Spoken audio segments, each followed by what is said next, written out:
Good evening, my sleepy night owls, and welcome back to Mr. Sleepy Crime. Tonight, we're stepping away from unanswered mysteries and into cases where the truth was finally uncovered. In this volume, we'll explore 5 solved true crime cases, stories once clouded by secrecy, fear, and betrayal, until careful investigation brought justice to light. Each case unfolds slowly and respectfully, accompanied by our familiar rain sounds and black screen for peaceful listening. This is volume 190. If you're new here, you're very welcome. Feel free to let me know where you're listening from. And if you enjoy these stories, don't forget to like and subscribe. As always, these stories involve real people and real tragedies. They're shared not for entertainment, but to honor the victims and raise awareness. For the best experience, lower the volume slightly, get comfortable, and let the rain carry you into rest. All right, dim the lights, settle in, and let's begin tonight's first story.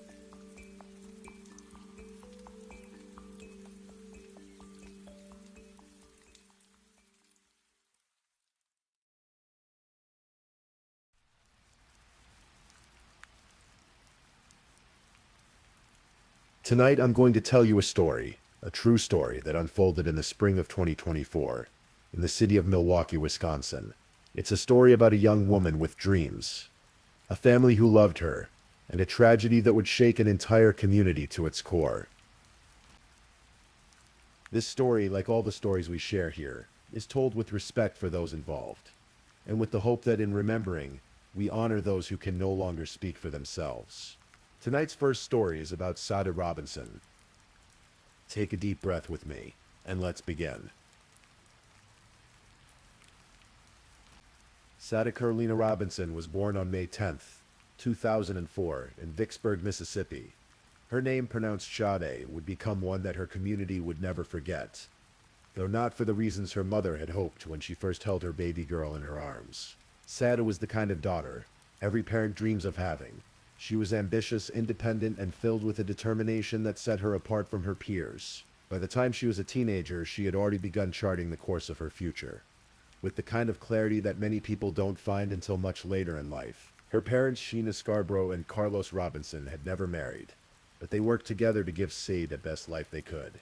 She split her time between Milwaukee, where her mother lived, and Florida, where her father had made his home. In 2019, when Sade was 15, she decided to return to Milwaukee permanently to live with her mother. It was a city she would come to love, a place where she would build her independence, her career, and her dreams. Sade attended Riverside University High School on Milwaukee's east side. She was the kind of student who didn't wait for opportunities to come to her. She created them. She graduated early, a full semester ahead of her classmates, in December of 2021. She had places to go, things to accomplish, and she wasn't going to waste a single moment. After high school, Sade enrolled at Milwaukee Area Technical College, where she pursued an associate degree in criminal justice. She had big plans. She talked about joining the United States Air Force after graduation. Service ran in her family. Her grandfather was a retired Navy veteran. Her uncle had served in the Army. Sade wanted to follow in their footsteps, to serve her country, to make a difference. But Sade wasn't just focused on her future. She was fiercely independent in the present. At just 19 years old, she lived alone in a small apartment that she affectionately called her bachelorette pad. She worked 2 jobs to support herself. One was at Pizza Shuttle, a restaurant on Milwaukee's east side where she had worked for 3 years. Her coworkers there loved her. She was a customer favorite, the kind of person who could light up a room with her smile. Her second job was at the Wisconsin Country Club, where she helped her younger sister Adriana get hired as well. The 2 sisters were close, incredibly close. Adriana looked up to Sade as more than just a sister. She was her guide, her support system, her best friend. Sade's grandmother, Linda, would often visit her granddaughter's apartment, and Sade loved to cook seafood for her. It was one of her favorite things to do, preparing meals, sharing time together. Her mother, Sheena, would later remember how Sade was always admired wherever she went. Her whole life was so ahead of her, Sheena said. She was so amazing. So beautiful, such a beautiful angel. Sade had recently gotten her passport. She'd been saving her money, managing it carefully, and had already treated herself to trips to Jamaica and Atlanta. She was organized, responsible, careful with her finances. She used apps like Life 360 to stay connected with her family. to let them know where she was, to maintain that tight-knit bond that meant everything to them. In April of 2024, Sade Robinson was just weeks away from graduating with her criminal justice degree. She was 19 years old. She had her whole life ahead of her, and then she met Maxwell Anderson.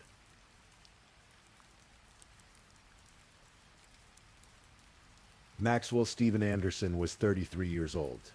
In the spring of 2024, he had lived most of his life in Waukesha County, Wisconsin, in a town called Pewaukee. He had briefly served in the United States Navy, enlisting in April of 2011 and leaving in January of 2012.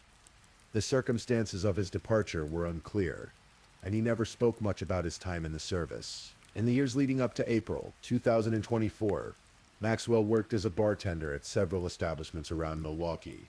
One of those places was a seafood restaurant called the Twisted Fisherman, located in Milwaukee's Menomonee Valley. Maxwell had a history, though. Between 2014 and 2022, he had accumulated a criminal record across both Waukesha County and Door County. The charges included domestic abuse, drunk driving, and disorderly conduct. These were not minor incidents. They painted a picture of a man with a pattern of violence and poor judgment, but none of this was known to Sade Robinson when she agreed to go on a date with him. The two had first crossed paths on March 29th, 2024, at a bar called Victor's on Milwaukee's east side. Surveillance footage from that night would later show them leaving the bar together, their body language appearing friendly and casual. It's unclear exactly how they first met or what conversation sparked between them, but something led to Maxwell asking Sade out on a proper date. On the evening of April 1st, 2024, Sade was excited. She told a worker in her apartment building that she was going on a date that night, and she could barely contain her enthusiasm. She had texted Maxwell earlier, telling him she was feeling seafood. She suggested they meet at the Twisted Fisherman, the restaurant where he used to work. Sade got dressed that evening with care. She wore ripped jeans and a white shirt. Before she left her apartment, she did what many young women do in the age of technology. She made sure her location services were on. She had the Find My iPhone app active, and she was logged into Life 360, the family tracking app that kept her connected to her mother and sister. At around 7 in the evening, Sade left her apartment. Surveillance cameras captured her walking out of her building. Her long hair flowing, her stride confident. She got into her 2020 Honda Civic and drove to meet Maxwell. They arrived at the Twisted Fisherman at approximately 7:45 that evening. Security cameras at the restaurant captured them throughout the night. They sat together, ordered food, had drinks. They talked and laughed. From the outside, it looked like a normal first two people getting to know each other, enjoying a meal together. But Sade was only 19. She wasn't old enough to drink legally, yet the restaurant served her alcohol anyway. This detail would later become significant, as Sade's family would file a lawsuit against the establishment, alleging that they had overserved alcohol to a minor, contributing to the tragedy that would follow. After dinner, the two left the Twisted Fisherman and headed to another bar called Duke's on Water in downtown Milwaukee. More surveillance footage captured them there, playing beer pong, talking, laughing. At one point, video showed Sade hugging another woman at the bar. She seemed to be having a good time. At around 9 o'clock that night, Maxwell and Sade left Duke's together. They got into her Honda Civic, and she drove them to Maxwell's home on Milwaukee's south side. They arrived at his duplex at approximately 9:20. What happened inside that home over the next several hours would become the subject of intense investigation, forensic analysis, and ultimately a murder trial. But one thing was certain: Sade Robinson would never leave Maxwell Anderson's home alive.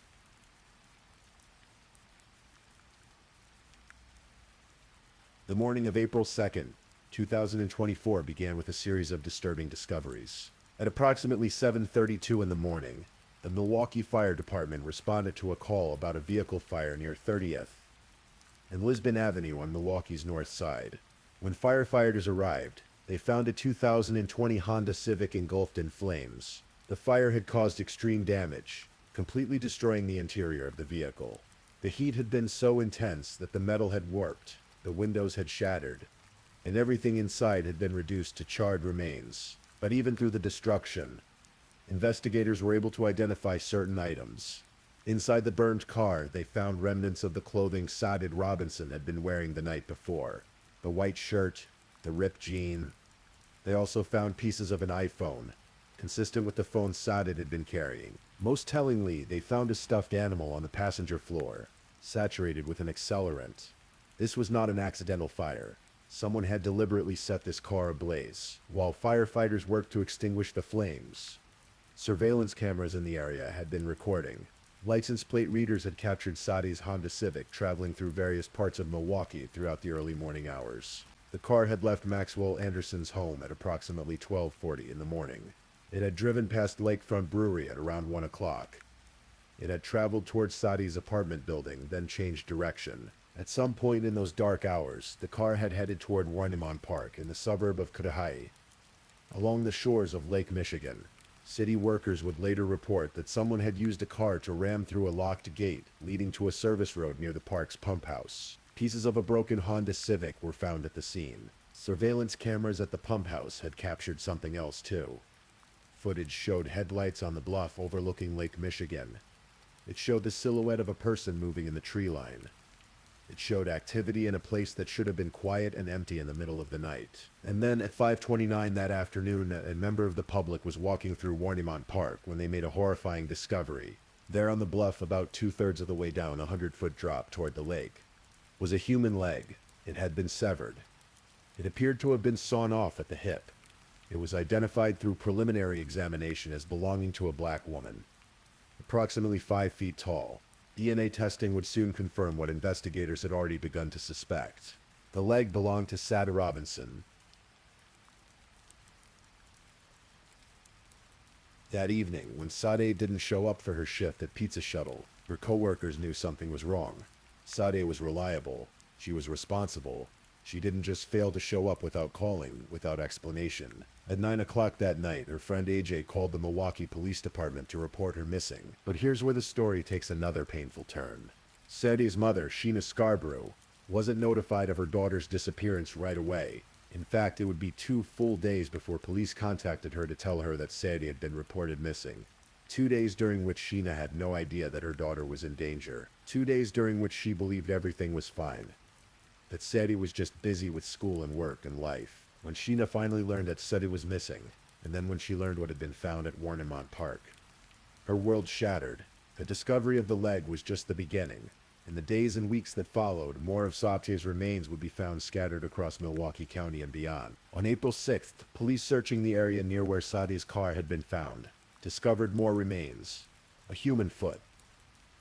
What appeared to be human flesh.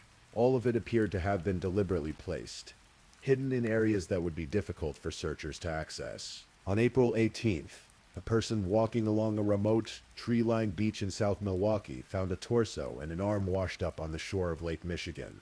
DNA testing would confirm these remains belonged to Sade. On May 11th, more than a month after Sade's disappearance, a human arm was discovered at Waukee Municipal Beach in Illinois, more than 50 miles south of Milwaukee.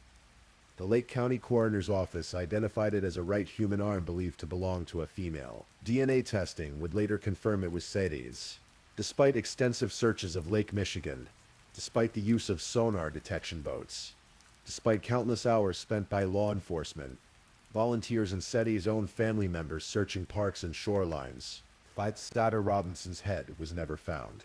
Her family would never be able to fully lay her to rest.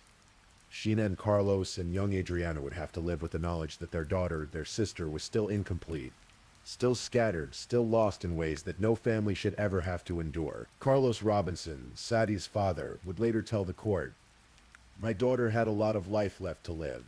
I don't even have her completely to be able to put her at peace. It brings me night terrors."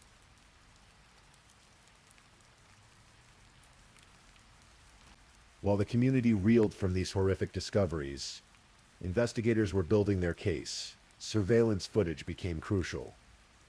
Cameras had captured Sade and Maxwell throughout the evening of April 1st. Cameras showed them at the Twisted Fisherman. Cameras showed them at Duke's Bar. Cameras showed them arriving at Maxwell's home at 9:20 that night. But here's what the cameras also showed. At approximately 8:35 in the morning on April 2nd, surveillance footage captured a man getting off a Milwaukee County bus near Maxwell Anderson's home. The man was wearing a gray hoodie. He arrived back at the residence at 8:43. Earlier that same morning, At around 7:40, surveillance cameras near 30th and Lisbon Avenue, where Sade's car was found burning, had captured footage of a white man, closely resembling Maxwell Anderson in size and build, walking away from the area. The burning car could be seen in the background of this footage. The timeline was becoming clear. Phone records showed that Sade's cell phone in her car had left Maxwell's home at approximately 12:40 in the morning on April 2nd. The car had traveled to Warnemont Park. It had then traveled to the area where it would be found burned. But Maxwell Anderson's phone? According to cell tower records, it never left his home after Sade arrived there the night before. Or rather, it appeared not to. Between 1:30 and 1:35 in the morning, Maxwell's phone went off the network, meaning no human interaction with the device. It came back on the network at 9:19 in the morning, right around the time surveillance footage showed him returning home. Investigators obtained a search warrant for Maxwell's home. What they found there was both revealing and puzzling. They found blood on the walls. They found several gasoline containers. They found a collection of knives, including multiple blades in his bedroom. They found an axe hanging on the wall. They found most of the outfit Maxwell had been wearing during his date with Sade, a black t-shirt in the dryer, a plaid jacket on the couch. They also found something else. Maxwell Anderson had created hidden compartments throughout his home, shelves with false backs, a bathroom vanity with a concealed area underneath the cabinets, a closet in the living room that he concealed behind an entertainment center. These were the spaces of someone who had things to hide. But here's what was strange. When the blood found on Maxwell's walls was tested, it didn't match Sade's DNA. In fact, further testing revealed it was canine blood. Dog blood. Investigators never found Sade's blood in Maxwell's home. They never found the murder weapon. Despite 2 thorough searches of the property, despite forensic teams going over every inch of that duplex, they never found direct evidence that Sade had been killed there. But they found other things. They found Robinson's DNA on the zipper pull of the plaid jacket that had been on Maxwell's couch. They found her DNA on that gray hoodie that Maxwell had been wearing on the bus, the one that was later discovered in a garbage cart. A DNA analyst testified that the evidence showed very strong support for inclusion of both Maxwell's and Sade's DNA on that sweatshirt. They also found something on Maxwell's phone. Photos of Sade lying face down on his couch, with his hand grabbing her breast. These photos had been taken at his home on the night she died. And then there were the bloody latex gloves, near the location of Warnemont Park, where Sade's leg had been found. Investigators discovered a pair of bloody latex gloves. The location was significant. It was extremely difficult to access, suggesting they had been placed there intentionally, not discarded casually. Detective Hoblev and his partner conducted an informal experiment, trying to throw gloves from various positions to see if they could have landed where these were found. By accident. They concluded it was impossible. The gloves were tested for DNA. Maxwell Anderson's DNA was not found on them, but their presence at that location, combined with everything else, painted a picture.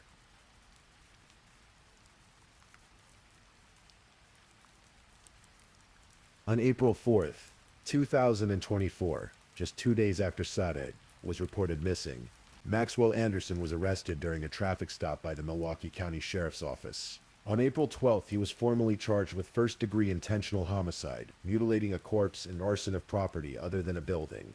The criminal complaint laid out the state's theory of what had happened.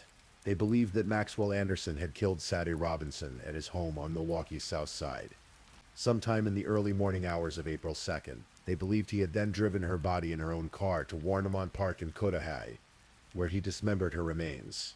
They believed he had scattered her body parts in multiple locations, to make identification difficult and to hide the evidence of what he'd done. And they believed he had then driven her car to 30th and Lisbon, set it on fire to destroy any remaining evidence, and walked away. Maxwell Anderson's attorney, Anthony Cotton, maintained his client's innocence. He pointed to the lack of DNA evidence in Anderson's home. He noted that no one had actually seen Maxwell driving Sade's car in any of the surveillance footage. He argued that the windows of the vehicle were fogged in the videos, making it impossible to identify who was behind the wheel. He emphasized that bloody gloves found at the scene excluded Maxwell's DNA. Most significantly, Cotton argued that Maxwell's phone records proved he couldn't have committed the crime. His phone never leaves his house after Sade goes home, Cotton told the jury during the trial. But prosecutors had a response to that. They noted that between 1:30 and 1:35 in the morning, Maxwell's phone had gone off the network. This was exactly the window of time when Sade's car was traveling from Maxwell's home to Warnemont Park, and they pointed out that no human interaction with the phone was required for it to go off the network. Someone could simply turn it off, or put it in airplane mode, or remove the battery. As for the lack of blood evidence in Maxwell's home, prosecutors suggested that Maxwell was simply careful. They pointed to his hidden compartments, to his collection of knives and tools, to the gasoline containers found in his home. They noted that one of Maxwell's former girlfriends testified that he had shown her Warnemont Park, that specific beach location, during their relationship.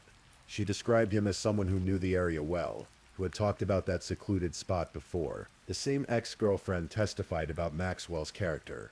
She spoke of his temper, his controlling nature. She described the hidden compartments in his home, the false backs on shelves, the concealed spaces. She painted a picture of a man who was secretive, calculating, and capable of violence.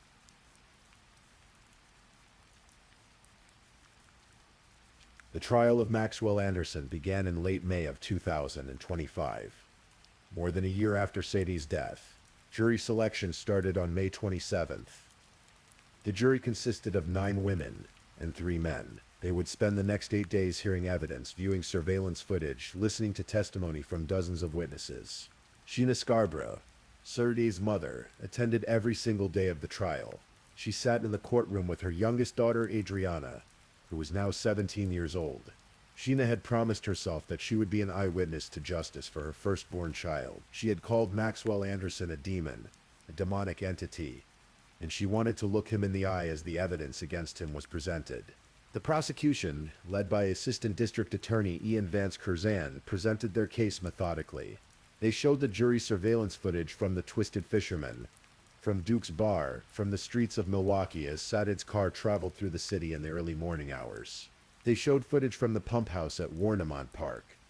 They showed footage of a man resembling Maxwell Anderson walking away from Sade's burning car. They presented phone records showing the movements of both Sade's and Maxwell's devices. They brought in DNA analysts who testified about Robinson's DNA found on Maxwell's jacket and on the gray hoodie. They called detectives who described the discovery of Sade's remains, the search of Maxwell's home, the evidence of arson. They showed the jury photos from Maxwell's phone, including those disturbing images of Sade lying face down on his couch. And they painted a timeline. A timeline that showed Sade arriving at Maxwell's home at 9:20 on the night of April 1st. A timeline that showed her car leaving his home at 12:40. The next morning, a timeline that showed that car traveling to Warnemont Park, where it broke through a locked gate. A timeline that showed the car then traveling to 30th in Lisbon, where it was set on fire. Her body was dismembered by Maxwell Anderson in a vicious and gruesome manner, Vance Curzan told the jury. And then Maxwell Anderson attempted to make her disappear from this world. The defense presented a different narrative. Anthony Cotton argued that the state's case was built on circumstantial evidence. He pointed out that no one could definitively say who was driving Sade's car in those surveillance videos. He emphasized that no murder weapon had been found. He noted that despite 2 searches of Maxwell's home, investigators had found no blood evidence linking Sade to that location. Cotton suggested an alternative explanation. He claimed that someone else must have kidnapped Sade after she left Maxwell's apartment. He suggested that her car had been set on fire by someone trying to frame his client. But there was a significant problem with the defense's case. Maxwell Anderson himself never testified. He never took the stand to explain his version of events. He never told the jury what he claimed had happened that night. The defense called no witnesses at all. On June 5, 2025, after 8 days of testimony, both sides rested their cases. Each side was given 45 minutes for closing arguments. During the state's closing argument, Sheena Scarborough became so overwhelmed with emotion that she had to be escorted out of the courtroom. Several people in the audience were seen crying. The jury began deliberations on the afternoon of June 5th. They deliberated for about 20 minutes before breaking for the evening. They returned the next morning, Friday, June 6th, and shortly after 9 o'clock, they announced they had reached a verdict. The courtroom fell silent as the jury foreman stood. Guilty of first-degree intentional homicide. Guilty of mutilating a corpse. Guilty of arson of property. Guilty of hiding a corpse. Maxwell Anderson showed no emotion. As the verdicts were read, he sat expressionless as the judge polled each juror individually, confirming their unanimous decision. Outside the courthouse, Sheena Scarborough told reporters that her daughter was a hero. "She will be forever remembered as an angel," Sheena said.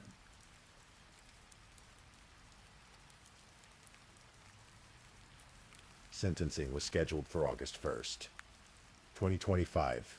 On that day, the courtroom was once again filled with Sade's family members, supporters from the community, and those who had followed the case closely.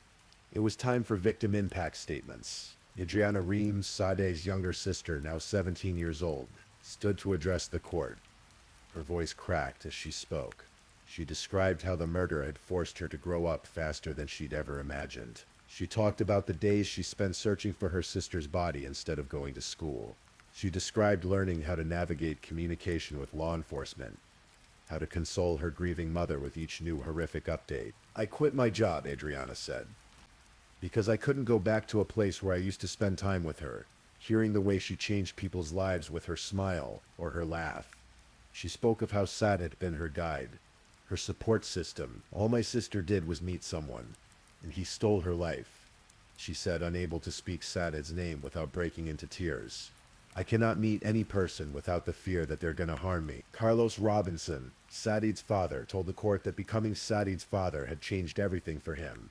"I watched her grow from a tiny little baby to a beautiful, intelligent young lady that would make any father proud," he said. "But what Maxwell Anderson had done to her was inconceivable. I don't even have her completely to be able to put her at peace," Carlos said, his voice heavy with grief. "It brings me night terrors." He looked at Maxwell Anderson and said words that sent a chill through the courtroom. "He deserves the punishment that he gave to my daughter. Everything that he did to her should be done to him. That would be justice." Sheena Scarborough spoke last. She called Maxwell Anderson a devil and his actions demonic. She used language that conveyed the depth of her rage and pain. She told the judge, "I'm asking this demon be respectfully returned back to hell as soon as possible." When it was his turn to speak, Maxwell Anderson maintained his innocence. He told the court, "From the bottom of my heart, my deepest and most sincere condolences go out to Sade's family, as well as everyone affected by this tragedy," he continued. "I took this to trial without ever once trying to make a plea deal of any kind, because I did not commit these crimes. And so I plan to appeal these crimes while I hope and pray that further investigations not only prove my innocence, but find and deliver true justice." Milwaukee County Circuit Judge Laura Crivello listened to all of this, and then she spoke. She told Maxwell Anderson that she found his claims of innocence troubling. She said he had repeatedly given statements that contradicted the evidence. "It just seems like he has a different view of reality than the rest of the world does," she said. She told him she was looking at whether he was remorseful. "And I don't think you're remorseful in any way," she said. "I don't think that you have gotten to the point of taking any form of responsibility for what transpired." Judge Crivello called the case unconscionable. She said it was beyond imaginable to not know whether your child is dead or alive, and then to learn they've been dismembered. She called it something out of a horror novel. She said Anderson was irredeemable, and that life in prison was necessary to protect the public and to reflect the severity of his crimes. "It's definitely at the top of some of the worst homicides I've seen in this court," she said. Maxwell Anderson was sentenced to life in prison without the possibility of parole for the murder of Sade Robinson. He received an additional 7.5 years for the dismemberment charge, and 1.5 years for the arson charge. He is currently incarcerated at Dodge Correctional Institution in Waupun, Wisconsin. The charge of hiding a corpse was dismissed, as Wisconsin law prevents a judgment of conviction from being entered for both mutilating a corpse and hiding a corpse. Maxwell Anderson has filed an appeal, though as of now his conviction stands.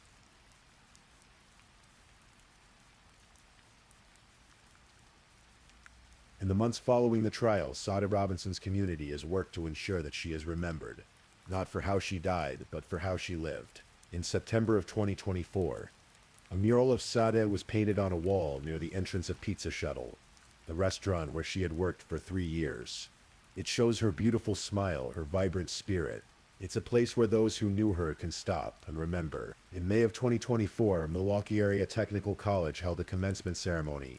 Sade should have been walking across that stage herself, should have been wearing her cap and gown and receiving her criminal justice degree. Instead, her sister Adriana crossed the stage in a pink cap and gown to accept Sade's posthumous degree. Sade's former high school, Riverside University High School, established the Sade Robinson Memorial Scholarship.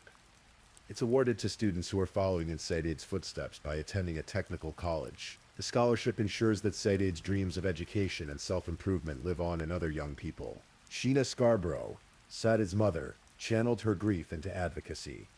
She established the Sade's Voice Foundation, an organization dedicated to reforming how police handle missing person investigations. Sheena's painful experience of not being notified when her daughter was first reported missing drives this work. She's been working with Wisconsin State Representative Sheila Stubbs on legislation that would require law enforcement to immediately notify family members when someone is reported missing, particularly in cases involving young people and people of color. The bill's been introduced to the Wisconsin legislature 3 times. As of now, it has not yet passed, but Sheena continues to fight for it, determined that no other mother should have to experience what she went through. The Robinson family has also filed a wrongful death lawsuit against Maxwell Anderson, as well as a civil suit against the 2 bars where Sade and Maxwell spent time on the night of April 1st, 2024. The suit alleges that the establishments overserved alcohol to Sade, who was underage, contributing to the circumstances that led to her death. These cases are still pending, but perhaps the most important way Sade is being remembered is simply in the hearts of those who loved her. Her childhood friend Kara Quinnell, who met Sade in kindergarten, said it simply Sade Carlina Robinson.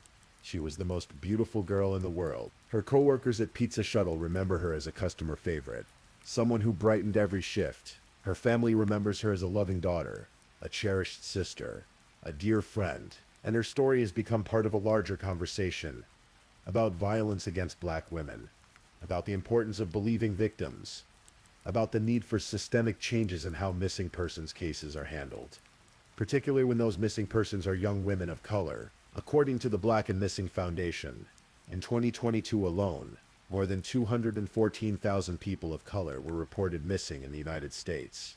Of that number, nearly 64,000 were black women and girls. Too often, these cases don't receive the media attention they deserve. Too often, these women and girls are invisible. Sade Robinson's case received attention. It received coverage.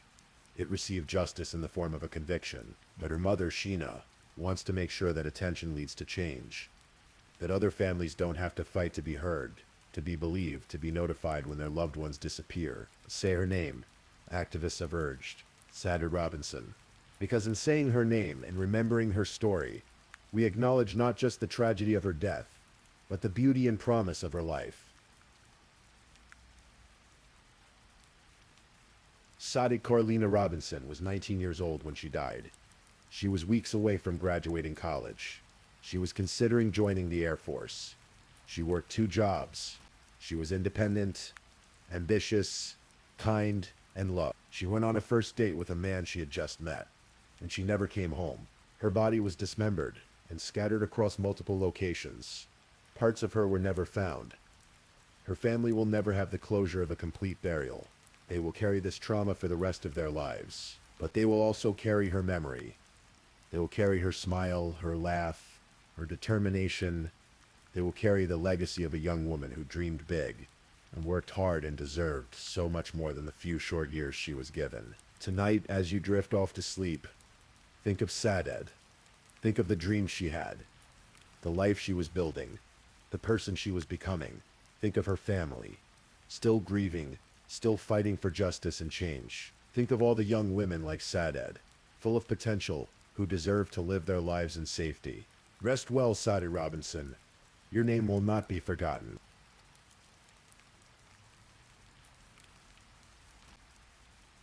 If this is your first time listening to one of our true crime stories, welcome to Mr. Sleepy Crime, where we explore these cases in a calm and respectful way. I also want to take a moment to appreciate my amazing subscribers who've been rocking with me. Thank you so much for your continued support. If you're still awake and listening, don't forget to drop a comment. Let me know where you're tuning in from and the current time in your corner of the world. Or just say something to let me know you're still here. And if you haven't already, be sure to like this video and subscribe so you don't miss our next true crime stories for sleep. Now let's move on to our second story.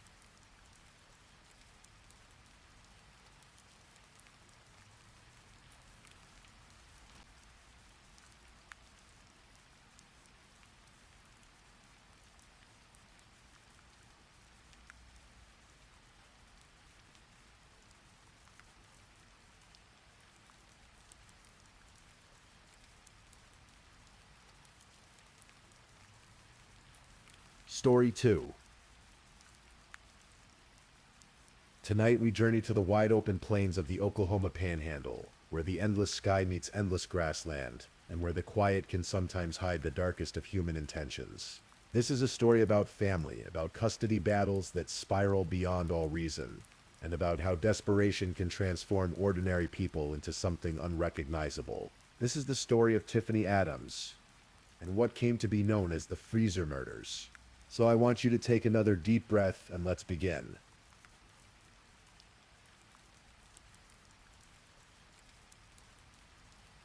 The Oklahoma Panhandle stretches like a finger pointing westward, a narrow strip of land that connects the rest of Oklahoma to its westernmost counties.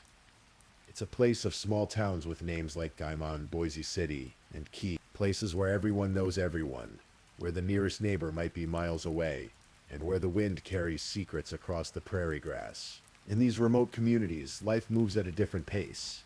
The towns are small.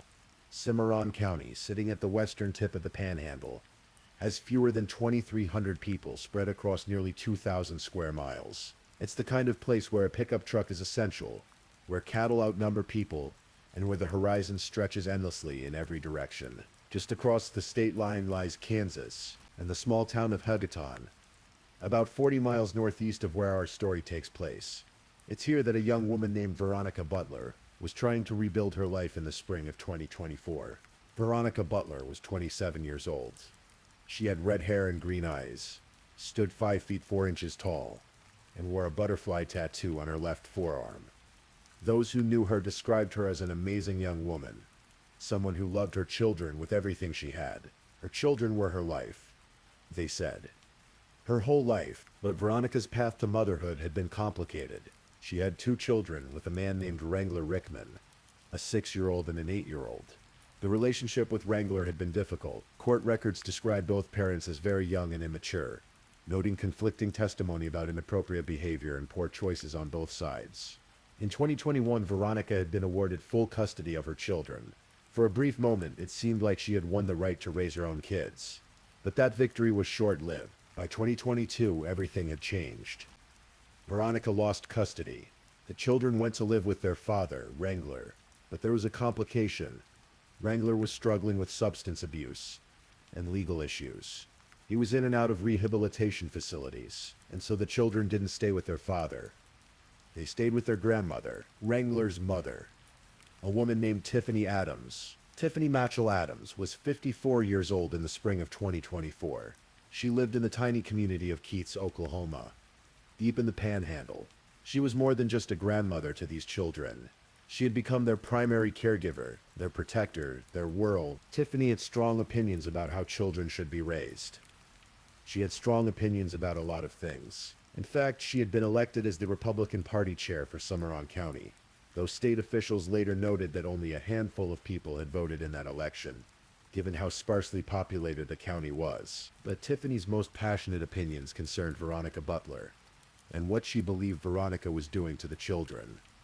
According to court documents, Tiffany claimed that the children were being sexually and physically abused by one of Veronica's family members. These allegations, according to later testimony and lawsuits, were false, fabricated. But Tiffany either believed them or wanted others to believe them. These accusations had worked once before. In 2022, based on Tiffany's statements and what were later described as falsified records. Wrangler had been granted custody. Veronica had lost her children based on lies, but by early 2024, the truth was beginning to surface. The court was starting to see through the deception. Veronica had filed a petition for more visitation time. She was seeking full custody once again, and her attorney believed she would win. A hearing was scheduled for April 17th, 2024. Veronica was likely to receive unsupervised visitation. She might even get her children back permanently. Tiffany Adams could not let that happen.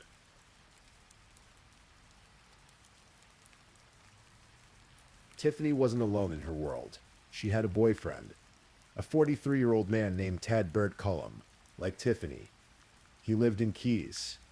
He worked with cattle, renting pasture land from local property owners. But more importantly, Tiffany and Tad were part of a group, a small collection of like-minded people who met regularly at each other's homes.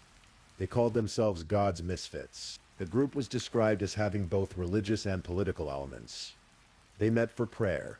They met for supper. They discussed their anti-government beliefs, their distrust of authority, their conviction that they knew better than the courts, better than the system, better than anyone who tried to interfere with what they saw as their rights. Among the core members of God's Misfits were Cole and Cora Twombly.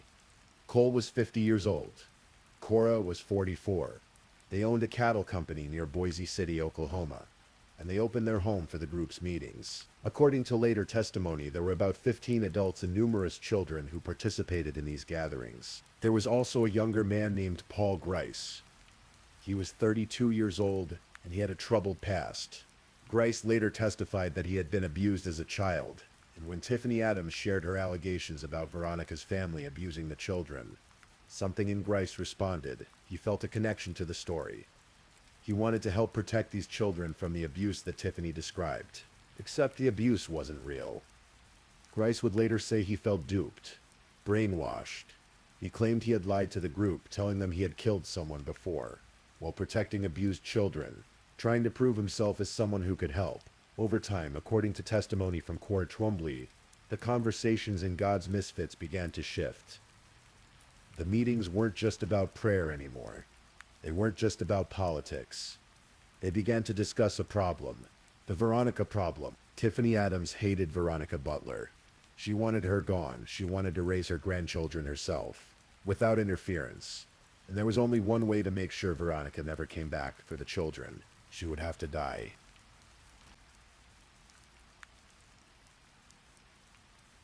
The planning began months before the actual crime. Court documents and later testimony revealed a disturbing pattern of preparation and failed attempts. In February of 2024, there was a first attempt. The group traveled to Hugoton, Kansas, where Veronica lived, but Veronica didn't leave her house that day. The plan, whatever it was, couldn't be executed. The group returned to Oklahoma empty-handed. It was around this time that searches began appearing on Tiffany Adams' phone. Searches for how to get someone out of their house. Searches for taser pain level. Searches for gun shops. Searches for prepaid cellular phones. Tiffany was doing her homework. On February 13th, she went to a Walmart in Gammon and purchased 3 prepaid phones. Burner phones. Phones that couldn't be traced back to her regular number. She distributed these phones to members of the group so they could communicate without leaving a digital trail on their personal devices.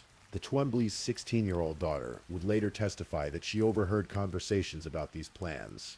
She heard the adults discussing different scenarios. At one point, according to her testimony, they considered throwing an anvil through Veronica's windshield while she was driving, making it look like an accident. After all, anvils regularly fall off work vehicles on these rural roads. It would seem plausible, but they needed something more certain, something that wouldn't fail. On March 23rd, 1 week before the final plan was executed, Tiffany Adams went to a store called Big R in Gammon. She purchased 5 stun guns. 5 identical weapons that could incapacitate someone quickly and quietly. The pieces were falling into place. Veronica Butler had supervised visitation with her children every Saturday. It was court-ordered. A designated person would accompany her to ensure the visit went smoothly and safely. Usually this supervisor was a woman named Cheryl Brune, someone Tiffany Adams preferred. But on March 29th, 2024, something changed. Tiffany contacted Cheryl Brune and asked her to take a couple weeks off. Cheryl agreed. Then Tiffany contacted Veronica and told her she would need to find someone else to supervise the visit that weekend. Veronica scrambled to find a replacement. She asked Jillian Kelly, a 39-year-old woman from Hugoton. Jillian was the wife of Heath Kelly, the pastor of First Christian Church in Hugoton. She was a mother of 4. She had brown hair and blue eyes, tattoos of a Chinese symbol on her left forearm, and a sunflower on her left shoulder. Jillian agreed to help. She was court-approved. She was trustworthy. She would accompany Veronica to pick up the children. The visit was scheduled for Saturday morning, March 30th. The children were supposed to attend a birthday party back in Kansas. Veronica and Jillian would drive down to Oklahoma, meet Tiffany Adams at an intersection called Four Corners, where Highway 95 meets Rodale, pick up the 6-year-old and the 8-year-old, and return to Kansas. It should have been simple. Routine. Another Saturday custody exchange. But Tiffany Adams had other plans. And while Veronica was making arrangements with Jillian Kelly, Tiffany was making arrangements of her own.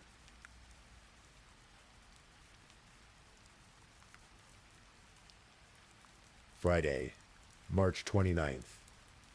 The night before everything changed. Tad Cullum, Tiffany's boyfriend, went to a property he rented for cattle grazing. It belonged to a man named Jamie Beasley. Tad asked Beasley if he could do some work on the property. He wanted to use his skid steer, a kind of bulldozer, to cut down a tree, remove a stump, and bury some concrete. Beasley agreed. Tad brought his equipment to the property that evening and began to dig. He worked through the night into the early morning hours of March 30th. The sound of the skid steer cutting through earth and rock, the scrape of metal against soil. He was digging a hole. A deep hole. A deep hole. About 12 feet down into the Oklahoma soil. When he was finished, the skid steer was left on the property. Tad went home. The hole remained open, waiting. Meanwhile, at the Twombly house, preparations were being made. According to the later testimony of the Twombly's teenage daughter, her parents told her on March 29th that they were going on a mission the next morning. They told her she wouldn't need to worry about Veronica Butler anymore. She asked what would happen. They told her that Cora and Cole would block the road to stop Veronica and Jillian, diverting them to where Tiffany Adams, Tad Cullum, and the fifth member of their group, Paul Grice, would be waiting. She asked about Jillian Kelly. Why did Jillian have to die too? Because Jillian supported Veronica. Her mother told her because Jillian wasn't innocent either. Saturday morning, March 30th, 2024. The sun rose over the Kansas prairie. Veronica Butler prepared for what should have been an ordinary visit with her children. She was wearing a blue short-sleeved shirt, denim shorts, and Hey Dude shoes. She had her glasses. She was ready. Jillian Kelly dressed in a long-sleeved shirt and whitewashed blue jeans. She brought her purse, which contained a pistol magazine, though the pistol itself wasn't with her. The two women climbed into their vehicle and began the drive south from Hegaton toward the Oklahoma border. They were heading to Four Corners, that remote intersection in Texas County, Oklahoma. They were expected to arrive at 10 o'clock in the morning. At 9 o'clock, Tiffany Adams called Veronica. Phone records later confirmed this call. Tiffany said she was just checking if Veronica was coming for the visit. Veronica confirmed that she was on her way, that Veronica wasn't alone on the road that morning. The 3 burner phones that Tiffany Adams had purchased in February were active. All 3 phones were moving through the same area where Veronica's car would soon be found. The phone signals placed members of God's Misfits in position, waiting. Veronica and Jillian arrived at Highway 95 in Rodell at 9:40 in the morning. 20 minutes early, they were punctual, responsible, ready to pick up the children and get them to that birthday party. At 9:42, their cell phones stopped transmitting. The devices went dark. No more signals. No more communication with the outside world. Something terrible had happened in those 2 minutes. When Veronica and the children didn't arrive at the birthday party back in Kansas, Veronica's family became concerned. They called, no answer. They texted, no response. They began to search. What they found was Veronica's abandoned vehicle on that lonely stretch of Oklahoma road near Four Corners. The scene was immediately disturbing. There was blood on the roadway, blood on the edge of the pavement. Veronica's glasses were lying in the road, near a broken hammer. Jillian's purse was in the vehicle, containing that pistol magazine, but the gun itself was missing. It was clear there had been a violent confrontation, a struggle. 2 women had been here, and now they were gone. Law enforcement was called, the Texas County Sheriff's Office, the Oklahoma State Bureau of Investigation, the FBI. They all converged on this remote intersection, trying to piece together what had happened. According to later testimony from Cora Twombly, who eventually became a witness for the state, the plan unfolded exactly as discussed. Cole and Cora Twombly used their vehicles to block the roadway, stopping Veronica and Jillian, diverting them to where Tiffany Adams, Tad Cullum, and Paul Grice were waiting. The women were hit with stun guns, incapacitated, abducted from the roadside. Veronica fought back. The autopsy would later reveal that she was stabbed 9 times. She suffered 21 additional cuts. 10 of those cuts were defensive wounds, where she grabbed at the knife. trying to protect herself. Jillian Kelly was murdered as well. According to Grice's later testimony, he killed her in a trailer while they were being transported to the burial site. Both women died from multiple sharp force trauma, stabbed to death in a premeditated murder that had been planned for months. After the murders, the bodies needed to be hidden. This was where months of planning came together. Tad Cullum drove the bodies to the property he rented from Jamie Beasley, the same property where he had dug that 12-foot hole the night before. He brought a chest freezer, the kind you might use to store meat or frozen vegetables in a garage. The bodies of Veronica Butler and Jillian Kelly were placed inside the freezer. Tiffany Adams had purchased yellow ratchet straps from a Tractor Supply store. These were used to wrap around the freezer, securing it closed, in a detail that would later horrify everyone who learned of it.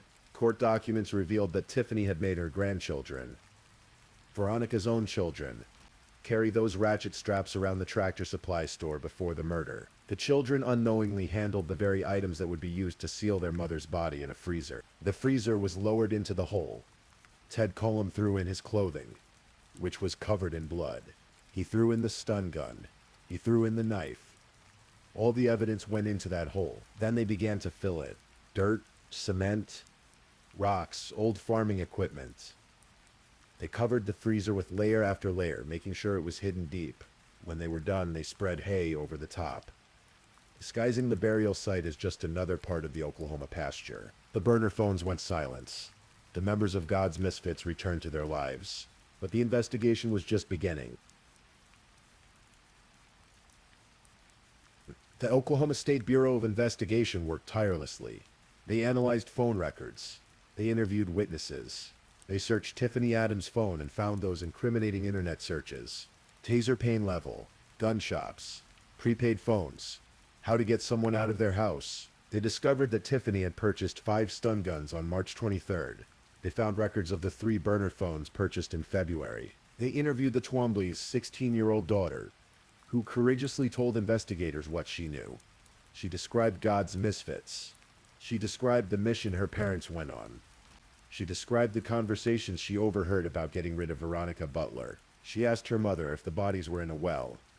Her mother replied, something like that. On April 1st, agents executed search warrants.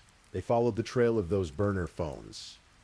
The signals led them to an area near the Twombly home and to Beasley's property, about 8.5 miles from where Veronica's car had been found. On April 13th, heavily armed law enforcement moved in and arrested 4 suspects: Tiffany Adams, Tad Cullum, Toll Twombly, Tora Twombly. A 5th suspect, Paul Grice, was arrested shortly after. All 5 were charged with 2 counts of first-degree murder, 2 counts of kidnapping, and conspiracy to commit murder. On April 14th, investigators excavated the burial site on Beasley's property. They found freshly disturbed earth beneath the hay. They began to dig. 12 feet down, they unearthed the chest freezer. They opened it. Inside were the bodies of Veronica Butler and Jillian Kelly, 2 mothers, 2 women who had simply been trying to fulfill a court-ordered custody visit. The news of the murders shocked the small communities of the Oklahoma Panhandle and southwest Kansas. How could something so evil happen in such a quiet place? How could people plan such a brutal crime over a custody dispute? Veronica Butler's family was devastated. They described her as an amazing, beautiful young lady who loved her children with everything she had. Her children were her life. And now those children had lost their mother forever. Jillian Kelly's family grieved the loss of a wife, a mother of 4, a woman who had simply been trying to help a friend. Her husband, Pastor Heath Kelly, faced the unimaginable task of explaining to his children why their mother wasn't coming home. The preliminary hearings revealed even more disturbing details. Cora Twombly, who made a plea deal in exchange for her testimony, described how the group had planned multiple attempts on Veronica's life. She described how they ran out of money to fight the custody battle legally, so they decided to eliminate Veronica permanently. Paul Grice testified that he felt duped and brainwashed. He cried on the stand, expressing remorse. He was the only one of the 5 defendants who showed any genuine emotion about what they had done. He described how Tiffany Adams had convinced him that the children were being abused. He described his own history of abuse, and how that made him want to protect these children, but it was all based on lies. Tiffany's hatred and desperation had manipulated everyone around her.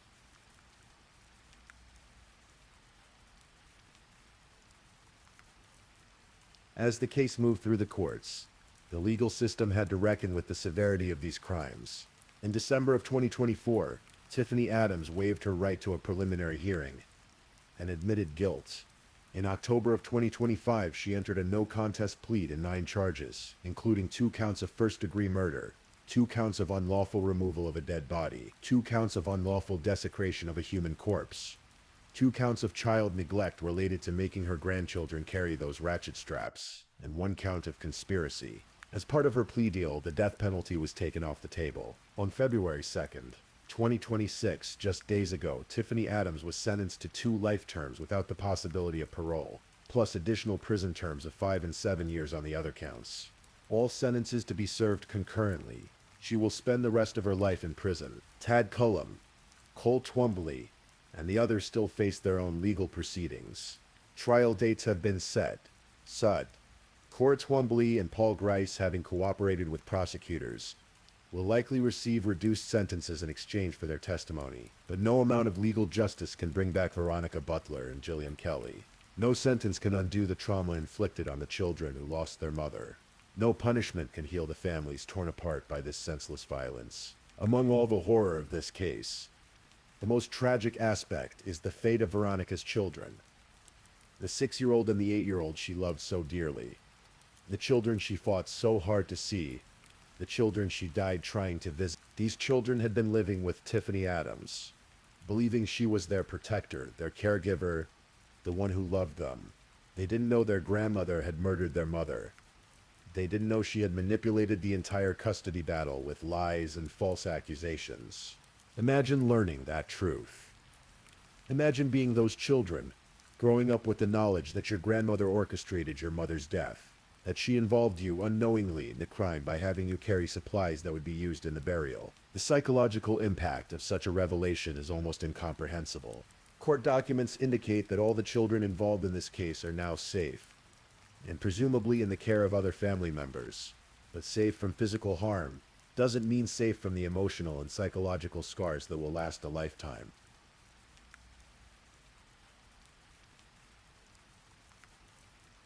As we reach the end of this story, we're left with difficult questions. Questions without easy answers. How does a custody dispute escalate to murder? At what point does a grandmother's love for her grandchildren transform into obsessive hatred for their mother? When does a group of religious, politically minded people become a conspiracy of killers? The case of Tiffany Adams and God's Misfits reveals the dangerous intersection of several elements. There was the custody battle itself, already bitter and contentious. There was Tiffany's apparent personality, described in court documents as controlling and manipulative. There was the echo chamber of the God's Misfits group, where anti-government sentiment and distrust of authority reinforced the idea that the court system was wrong, that they knew better, that they had the right to take matters into their own hands. There was the false narrative about child abuse, a lie that Tiffany either believed or cynically deployed to justify her actions. And there was the willingness of others, Paul Grice, Tad Cullum, Cole and Cora Twombly, to go along with these plans, to participate in murder rather than question the righteousness of their cause. Veronica Butler's aunt, speaking after the preliminary hearing, said something profound. She said their family deserved closure, but she didn't think that was something you could get from somebody who had committed such a heinous crime. She was right. There is no closure for a crime like this.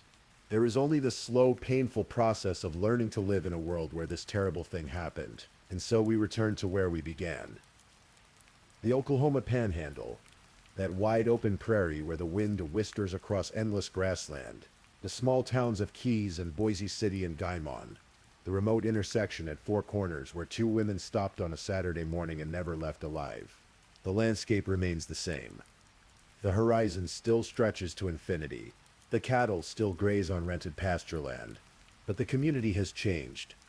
The innocence of these small towns has been shattered by the knowledge of what happened there. In March of 2025, Oklahoma lawmakers proposed House Bill 1486, which would rename a section of State Highway 95 after Veronica Butler and Jillian Kelly.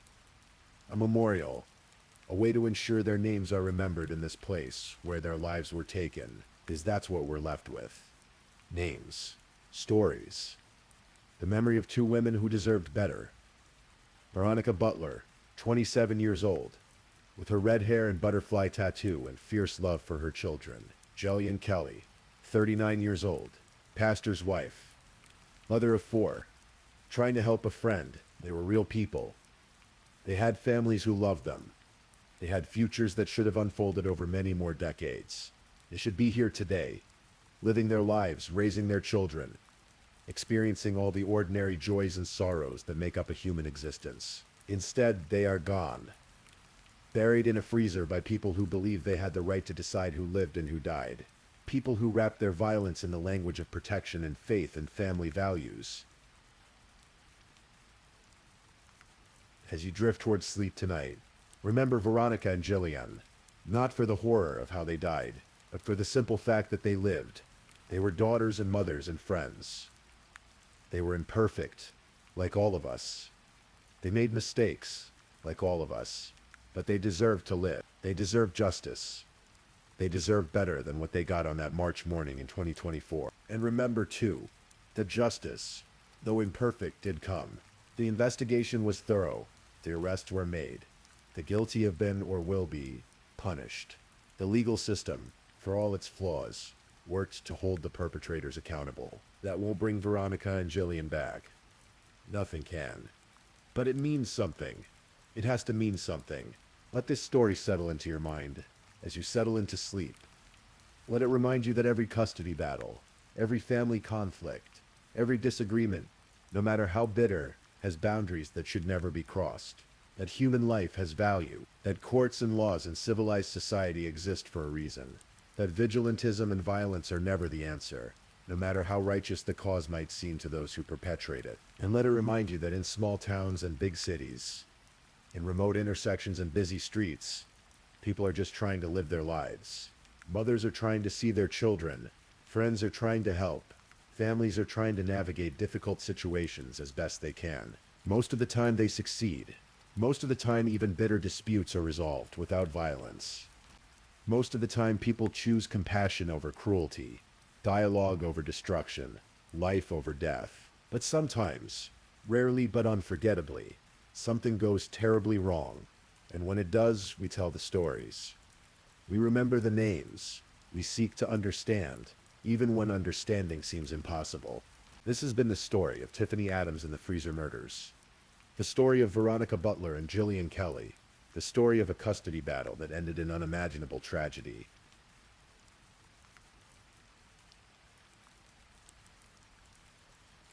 If you're still awake and listening, check whether you've left your little goodnight comment.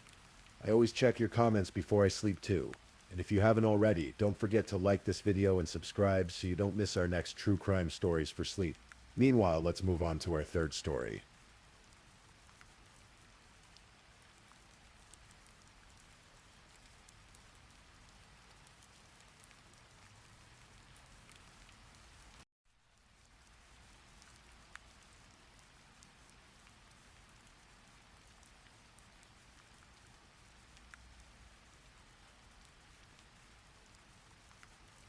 Story 3. Tonight we're going to explore a story together. One that speaks to the quiet tragedies that can unfold behind closed doors, even in the most ordinary seeming neighborhoods.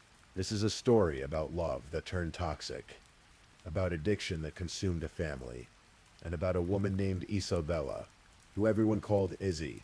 A woman who, by all accounts, was the kind of person who made the world a little bit brighter just by being in it. So take a deep breath, and let's begin.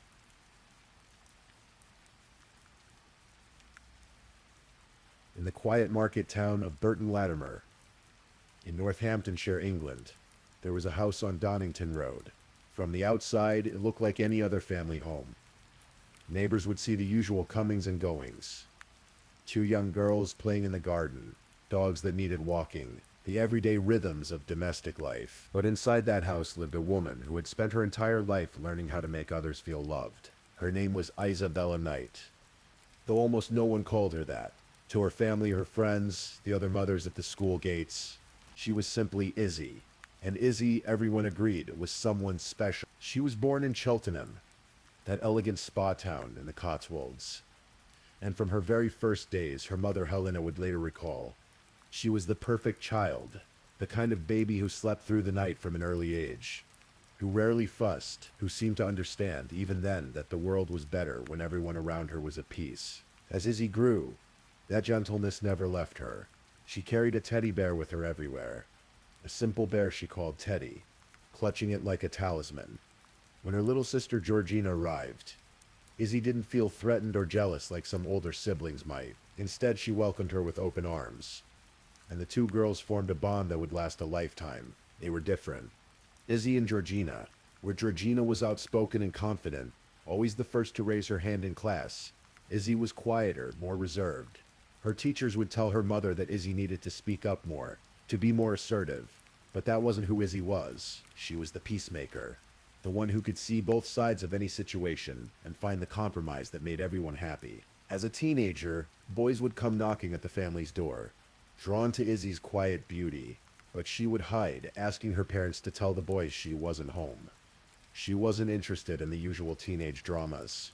She had other things on her mind. Izzy could draw. Even as a child, you'd find her with a pencil in her hand, sketching whatever caught her eye.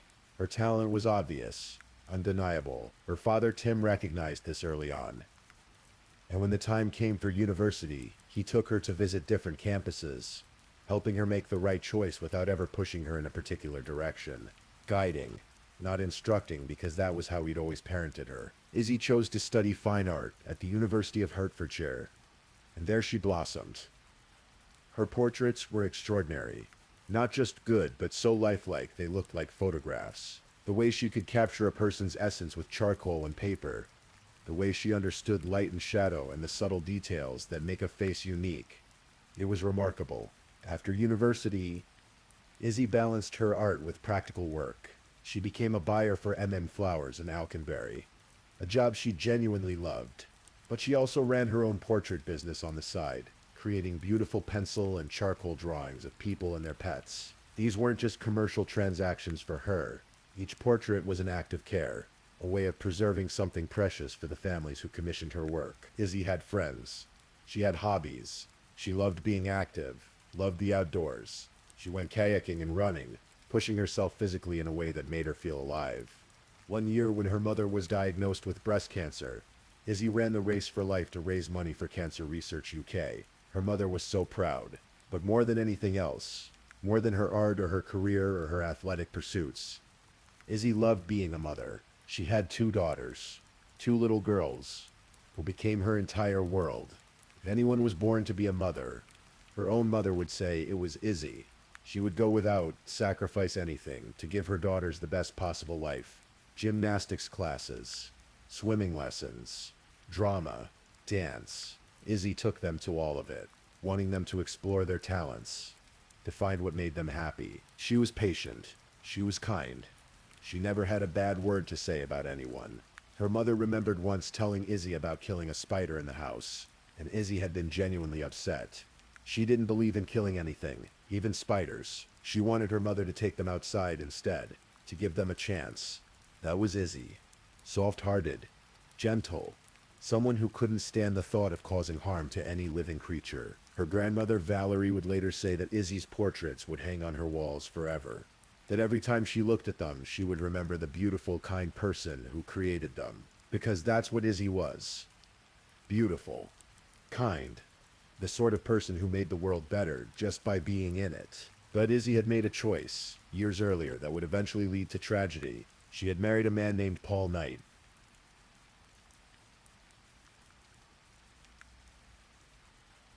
Paul Knight was 36 years old in the summer of 2025. To the outside world, to the neighbors on Donington Road, he probably seemed like an ordinary husband and father. He went to work. He came home. He watered the garden on pleasant evenings. But Paul Knight was living with a secret, an addiction that was slowly destroying everything he touched. For 10 years, Paul had been using cocaine. Not occasionally, not recreationally at parties or special events. This was a serious, entrenched habit. He used the drug inside the family home and outside it. He couldn't stop, or perhaps more accurately, he didn't want it badly enough to actually do the hard work of stopping. Cocaine is an expensive addiction, and Paul's habit was putting enormous pressure on the family's finances. In 2021, Paul and Izzy had bought the house on Donington Road. It was supposed to be a fresh start, a place where they could raise their daughters together, build a life. But almost immediately, they found themselves drowning in debt. The mortgage, the bills, and underneath it all, like rot in the foundation, was Paul's cocaine habit, draining money they didn't have. Paul took out loans to cover his debts. A loan for £16,000. No, he lied about the amount. The money came and went, swallowed up by his addiction, by the interest on other debts, by the endless cycle of borrowing and spending that addicts know all too well. And Izzy, gentle Izzy, who had never wanted to hurt anyone, was reaching her breaking point. In February of 2025, Izzy asked Paul for a divorce. It was the first time she'd said it out loud, but it wouldn't be the last. She asked again later that year. The marriage was breaking down, slowly at first, then fast. By June, the couple were sleeping in separate bedrooms. They were barely speaking. Izzy was looking at properties on the real estate website, Rightmove, searching for somewhere she and the girls could live. Somewhere away from Paul and his addiction and the suffocating pressure of debt. Neighbors had heard them arguing in the weeks before, raised voices carrying through the walls. The unmistakable sound of a marriage in crisis. But here's what made it all so much worse. Paul Knight didn't just use cocaine. He became someone else when he was high. Someone angry. Someone whose grip on his temper was tenuous at best. And on the night of June the 12th, 2025, something inside Paul Knight finally snapped. It was an ordinary Thursday evening in Burton Latimer. Summer was approaching, the days were getting longer, and the neighborhood was quiet. CCTV cameras captured the mundane details of that evening. Paul Knight was seen watering his garden. Izzy took the family dogs for a walk, just as she did every day. To anyone watching, it would have looked completely normal. Inside the house, their two daughters were getting ready for bed. The youngest was just 2 years old. The older girl was 5.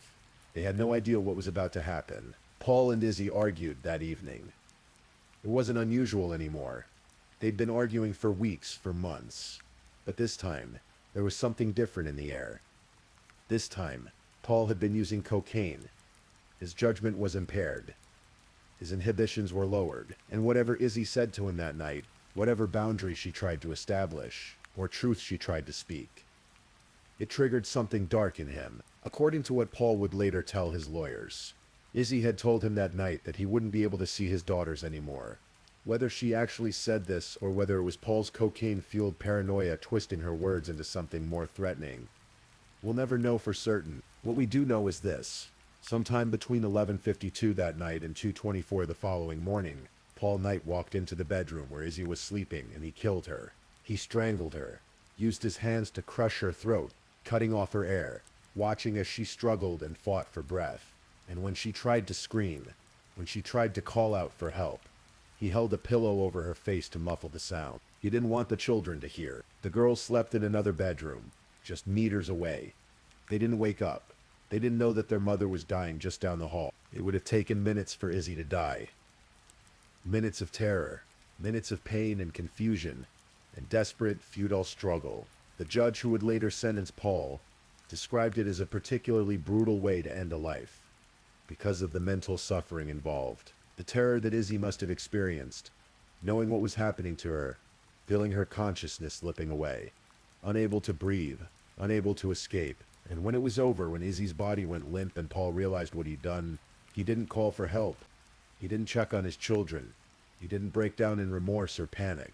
He spent the rest of the night watching pornography. Dawn broke on Friday, June the 13th, 2025.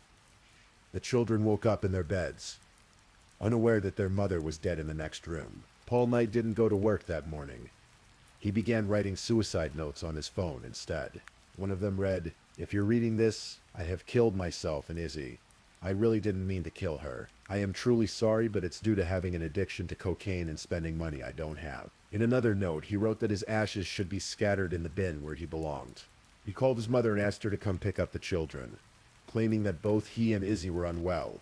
His mother arrived, collected the 2 little girls, and took them away from the house. They still didn't know what had happened to their mother. Once the children were gone, Paul tried to kill himself.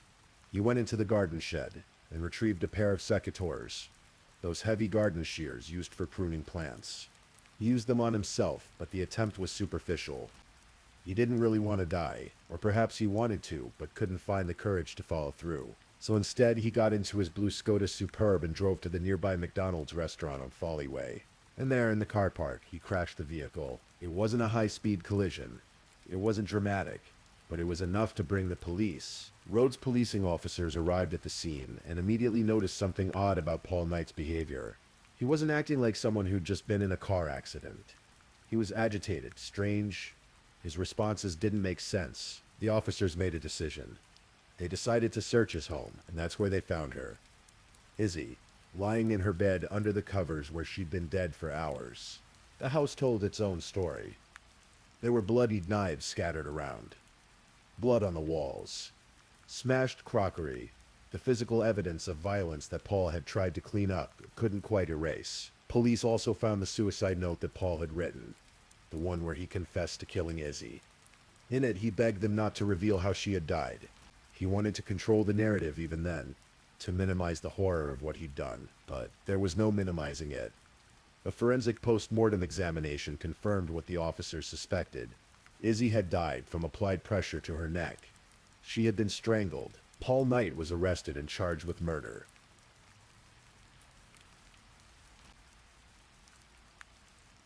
In the days and weeks following Izzy's death, the community of Burton Latimer was in shock.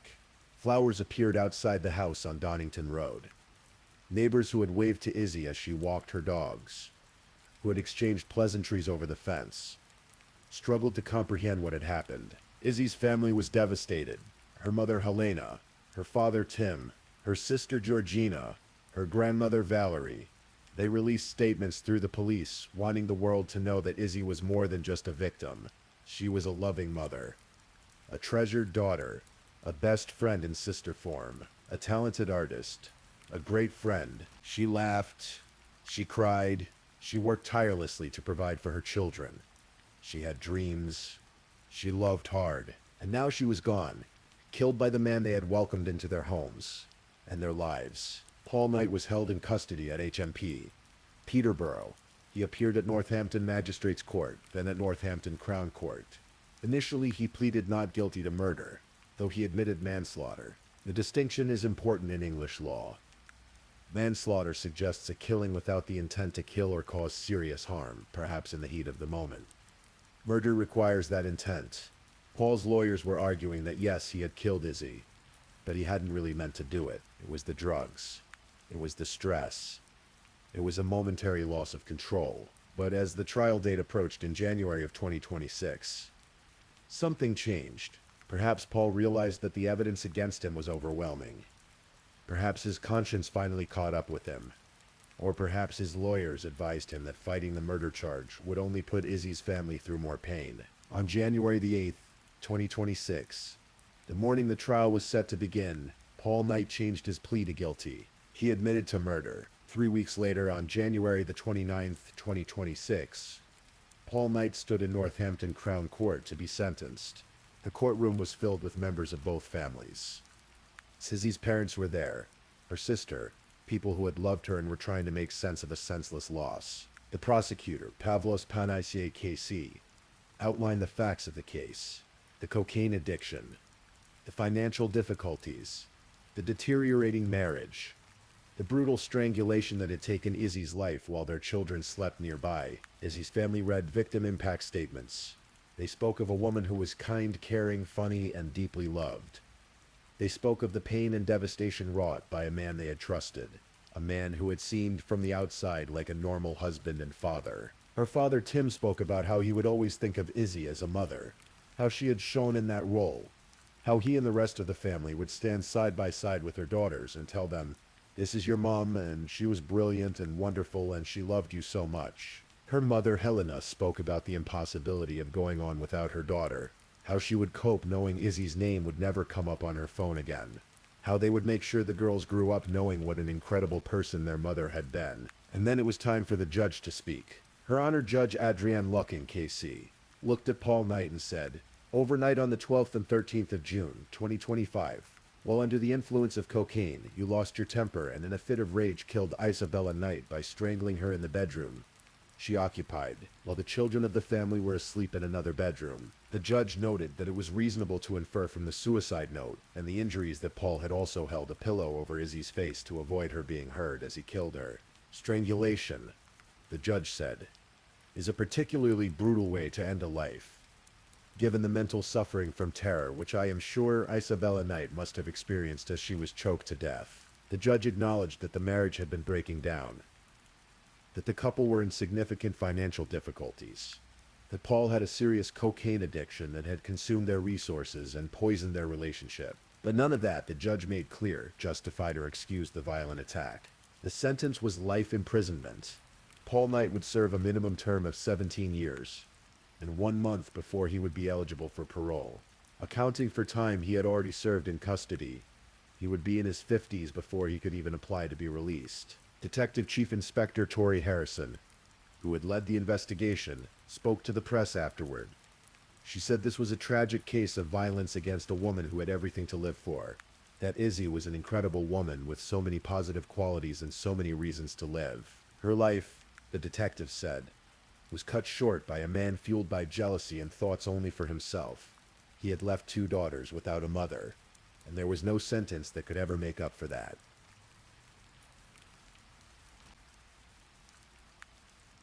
And so the case was closed. Paul Knight was taken to prison to begin serving his sentence. The house on Donington Road stood empty, haunted by what had happened there. But this story, like all true crime stories, doesn't really end with a verdict and a sentence. It continues in the lives of the people left behind. Izzy's 2 daughters are growing up without their mother. They're being raised by family members who love them, who are determined to keep Izzy's memory alive for them.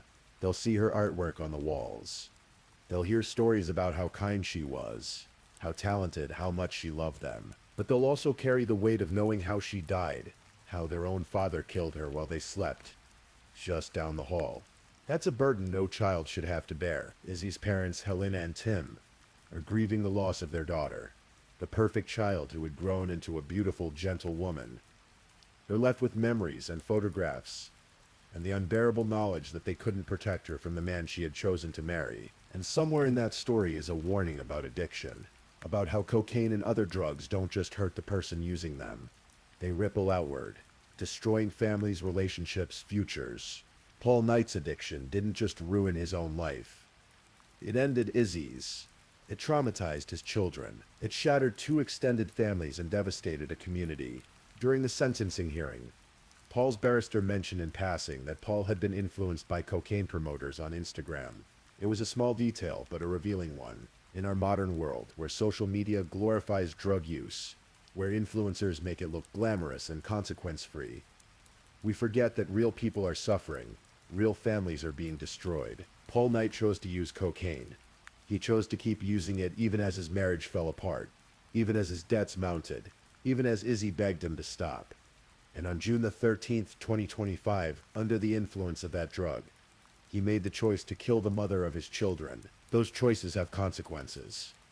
Not just for Paul, who will spend the next 17 years minimum behind bars, but for everyone who loved Izzy, everyone whose life she touched. As we come to the end of this story, it's important to remember that Izzy Knight was not defined by how she died.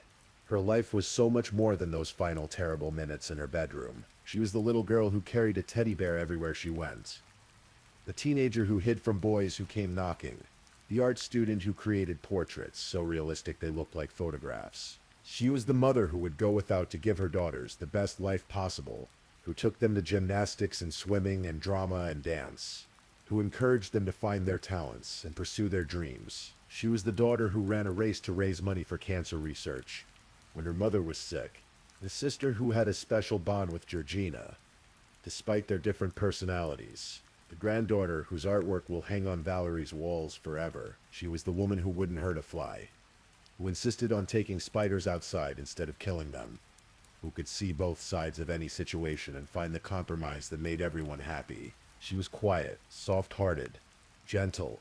She laughed easily. She worked hard. She loved deeply. And she deserved so much better than what Paul Knight gave her. The detective who investigated the case said it best. Izzy was an incredible woman with so many positive qualities and so many reasons to live. Her life was cut short by a man fueled by thoughts only for himself. But we can choose to remember her not as a victim, but as a person.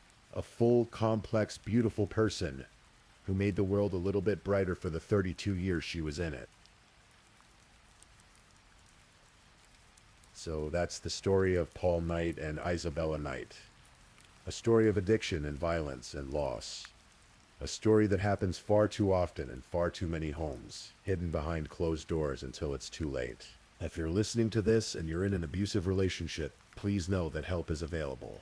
Reach out to family, to friends, to domestic violence services in your area. You don't have to stay, you don't have to hope it will get better. Izzy's story reminds us that sometimes it doesn't get better. Sometimes it ends in tragedy. And if you're struggling with addiction, please get help.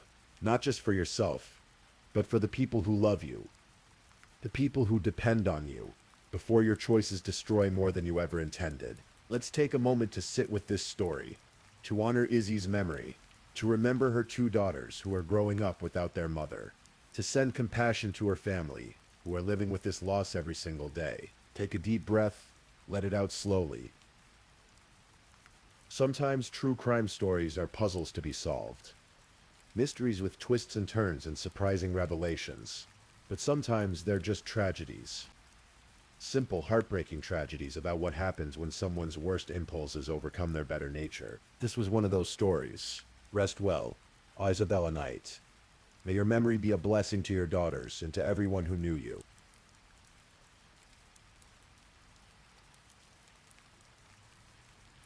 Please, I'm just putting it out there. If you're still awake and listening, drop a comment. Let me know where you're tuning in from, the time in your part of the world, or just say something to let me know you're still with me. And of course, if you haven't already, like this video and subscribe so you don't miss the next true crime story for sleep. Now, let's move on to our fourth story.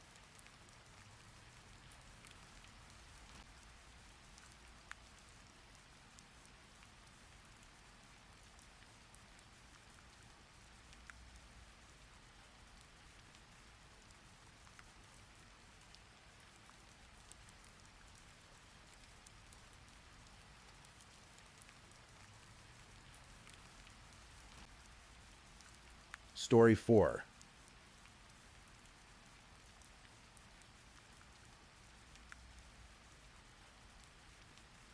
Tonight, we're traveling to the quiet coastal town of Ipswich in Suffolk, England, a place where fishing boats sway gently in the harbor, where medieval buildings stand alongside modern shops, and where, in the autumn of 2006, fear descended like a heavy fog. This is the story of the Suffolk Strangler, a case that would grip an entire nation and reveal that monsters don't always lurk in shadows. Sometimes they walk among us, unnoticed, for decades. Take a deep breath. Let yourself relax. This is a story of tragedy, yes, but also of justice delayed, of families who never gave up, and of the quiet determination of investigators who refuse to let time erase the truth.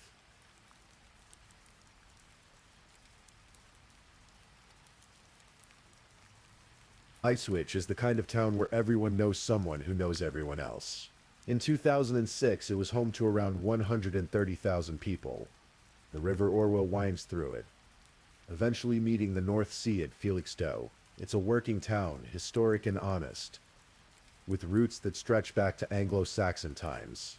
But beneath its ordinary surface, Ipswich, like many towns, had a hidden world. Along certain streets, particularly in the London Road area, a small community of women worked in the shadows, selling their bodies to survive, to feed addictions, to pay debts. These women were daughters, sisters, mothers.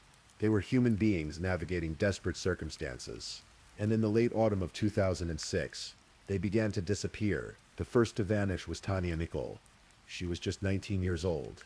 Tanya had grown up attending Chantry High School, an ordinary girl with ordinary dreams.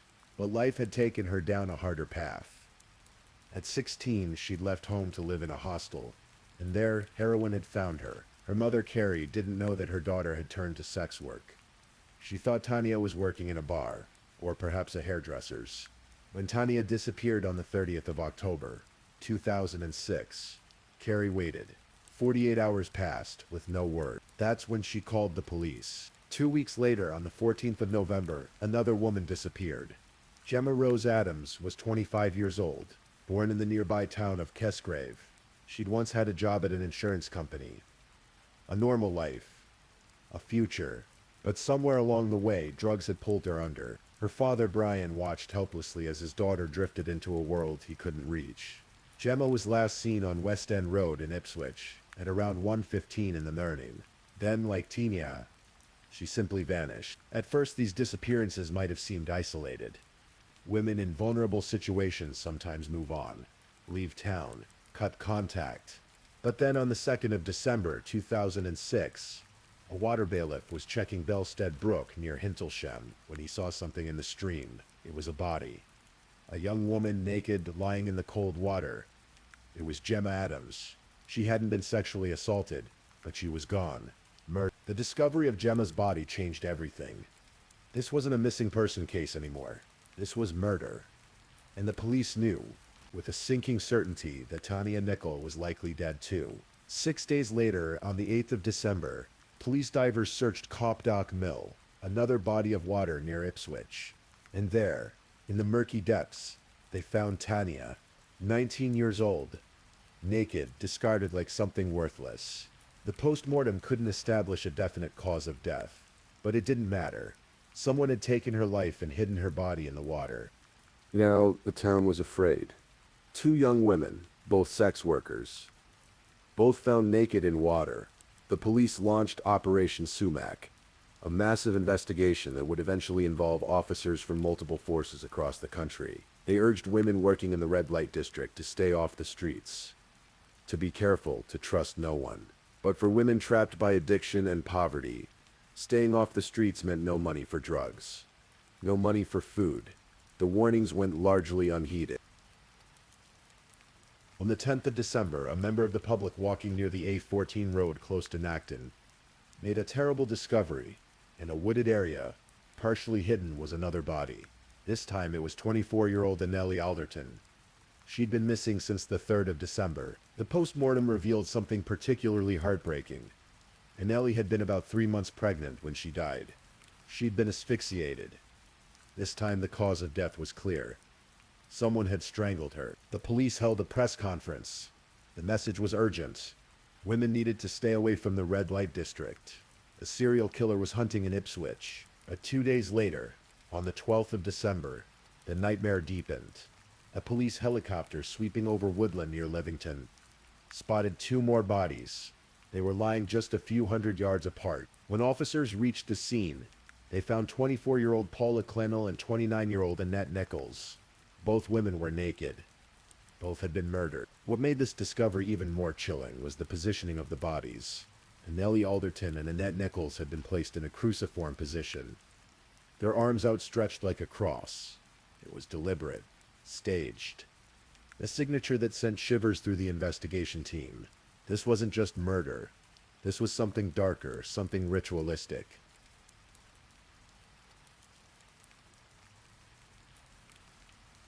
Of all the victims, Paula Clennell's story carried a particular tragedy. In the days after the first bodies were discovered, as police desperately tried to warn women to stay off the streets, Paula was interviewed by Anglia News. She was 24 years old, and the reporter asked her about the murders. Paula said yes. The killings had made her more wary about getting into cars. Yes, she was scared. But she needed the money. She had no choice but to keep working. Just days after that interview, Paula became the killer's 5th victim. Her body was found in the woodland at Levington. She'd been strangled. Tiny flecks of her blood would later be found on the back seat of the killer's car. 5 women. 5 lives cut short. Tanya Nicol, 19. Gemma Adams, 25. Anneli Alderton, 24 and pregnant. Paula Clennell, 24. Annette Nichols, 29. All murdered within the span of 6 weeks. All found naked, discarded in the countryside around Ipswich. All strangled or asphyxiated. The town was paralyzed with fear. Streets that should have been bustling with Christmas shoppers were empty. Women looked at every man with suspicion. Police officers stood on street corners. The media descended on Ipswich, and the killer was given a name: the Suffolk Strangler. The investigation was immense. Detectives had to wade through thousands of hours of CCTV footage from cameras scattered around Ipswich and its red light district. They used automatic number plate recognition systems to track vehicles. Inspector Steve Griss from the Specialist CCTV Unit led this painstaking work, reviewing up to 10,000 hours of footage, looking for patterns, for connections, for a face. Meanwhile, forensic teams combed through the crime scenes. Ray Palmer, a lead forensic scientist, was one of approximately 100 experts working on the case. They collected fibers, searched for DNA, analyzed every microscopic detail. What they found was remarkable. Despite the killer's obvious attempts to avoid leaving evidence, he hadn't been perfect. There were traces, tiny fragments of DNA, microscopic fibers from clothing and a vehicle. It wasn't much, but it was enough. On the 18th of December, 2006, police arrested a 37-year-old supermarket worker who had known all 5 victims. The media attention was intense, but within days he was released without charge. He was innocent. 3 days later, on the 21st of December, police made another arrest. This time, they were certain they had their man. His name was Stephen Gerald James Wright. He was 48 years old, and he worked as a forklift truck driver. He lived on London Road in Ipswich, right in the heart of the red light district. And when forensic scientists examined his car, a Ford Mondeo, they found tiny flecks of blood on the back seat. The DNA matched Paula Clennell. Stephen Wright was charged with all 5 murders.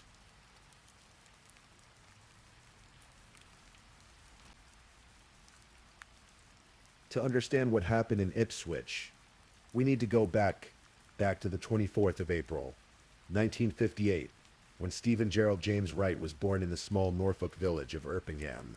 He was the second of 4 children. His father, Conrad, was a military policeman. His mother, Patricia, was a veterinary nurse.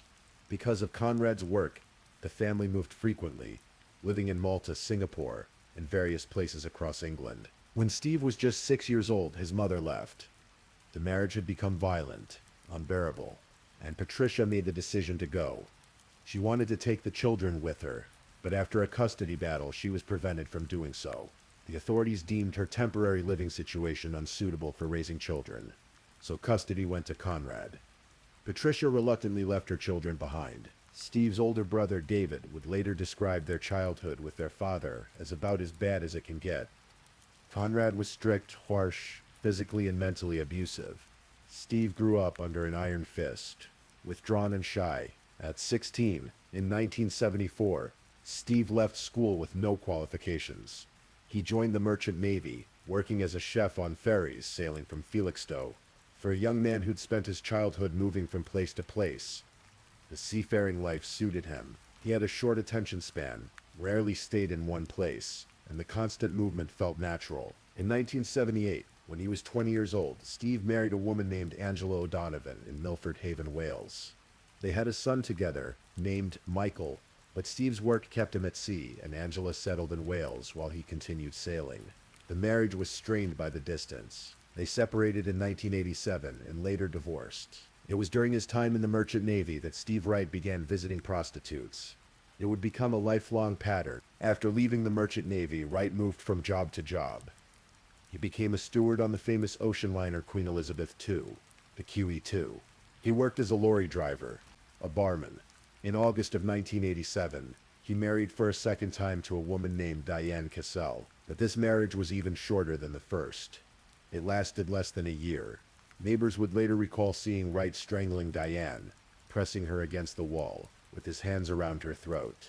They would intervene, and he would stop, but the violence was there, simmering beneath the surface. By the late 1980s and early 1990s, Wright was managing pubs, first in Norwich and then in South London. He had a daughter with a partner named Sarah Whiteley in 1992, but his life was unraveling. He had developed serious gambling and drinking problems. The debts piled up. In the mid-1990s, he attempted suicide by carbon monoxide poisoning in his car. He was found in an alley in Suffolk and taken to the hospital. He survived. In 2000, after a trip to Thailand where he claimed a woman had fleeced him, Wright declared bankruptcy. He'd accumulated 30,000 pounds in unsecured loans. He attempted suicide again, this time by swallowing a large number of pills. Again, he survived. He moved in with his father and stepmother in Felixstowe. Broken, but then in 2001, something changed.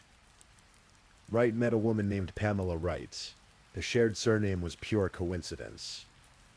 They began a relationship, and in 2004, they moved together to a rented flat on London Road in Ipswich. Wright found work as a forklift truck driver. To the outside world, he seemed like an ordinary man living an ordinary life. But Steve Wright had a secret life.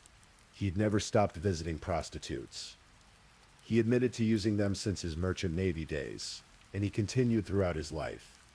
When Pamela began working night shifts and their sex life diminished, Wright returned to the streets, paying for sex regularly. In the final 3 months of 2006 alone, he visited at least a dozen different women. And then in the autumn of that year, something inside him snapped. Or perhaps it had been there all along, waiting.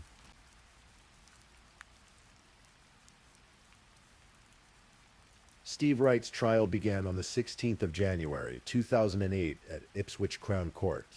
The evidence against him was overwhelming, but he maintained his innocence. He admitted to having sex with 3 of the 5 victims, but he claimed that was all, just sex. No murder. The prosecution told a different story. They said Wright had systematically selected and murdered all 5 women. He'd stalked the streets near his home, cruising the red light district in his car. He picked up women, took them somewhere quiet, and killed them. Then he stripped their bodies, drove them to remote locations in the countryside, and dumped them. In 2 cases, he posed the bodies in a cruciform position. Then he went home, changed his clothes, and went to work as if nothing had happened. The forensic evidence was damning. Wright's DNA was found on 3 of the victims. Microscopic fibers from his clothing, his car, and his home were discovered on all 5 women. And there was the blood in his car, Paula Clennell's blood. A tiny fleck on the back seat that he'd missed. The defense argued that Wright frequented sex workers, so that of course his DNA and fibers would be on them. He claimed he'd had sex with 4 of the women, and had picked up Tanya Nickel with the intention of having sex, but changed his mind and returned her to the red light district. It was all just a terrible coincidence, they said, but there were inconsistencies. When police had stopped Wright in the early hours of one morning in the red light district, he'd claimed he didn't realize he was there, that he was just driving around because he couldn't sleep. Yet his flat was located right in the heart of that very district. He knew exactly where he was. The trial lasted 6 weeks. The jury heard from forensic experts, police officers, and the victims' families. For those families sitting in the same room as the man accused of murdering their daughters, their sisters, was unbearable. When Wright entered the courtroom, some people leaned away. 2 women grasped each other's hands. Paula Clennell's sister, Alice, came close to tears. On the 21st of February, 2008, after 8 hours of deliberation, the jury returned a unanimous verdict. Guilty. Guilty on all 5 counts of murder. The following day, Mr. Justice Gross sentenced Stephen Wright to life imprisonment with a whole life order. This meant Wright would never be released. He would die in prison. The judge's words were clear. Drugs and prostitution meant they were at risk. But neither drugs nor prostitution killed them. You did. For years after Wright's conviction, investigators suspected there were more victims. Criminologist David Wilson, who was involved in the case, stated publicly that the murders were far too practiced for someone murdering for the first time. Wright was 48 years old when he killed those 5 women in 2006. Experts know that serial killers almost always begin their crimes much earlier, typically before their mid-30s.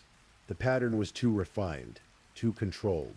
Wright had done this before. Police looked at unsolved cases in Norwich, where Wright had lived and managed a pub in the middle of the red light district in the 1980s and 90s.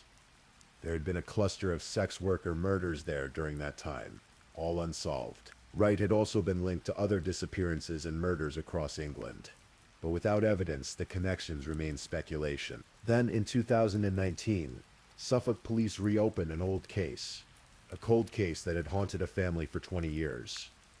It was the murder of Victoria Hall. Victoria was 17 years old, a bright, loving girl studying for her A-levels. She lived with her parents, Graham and Lorinda, in the village of Tremley St. Mary, just outside Felixstowe.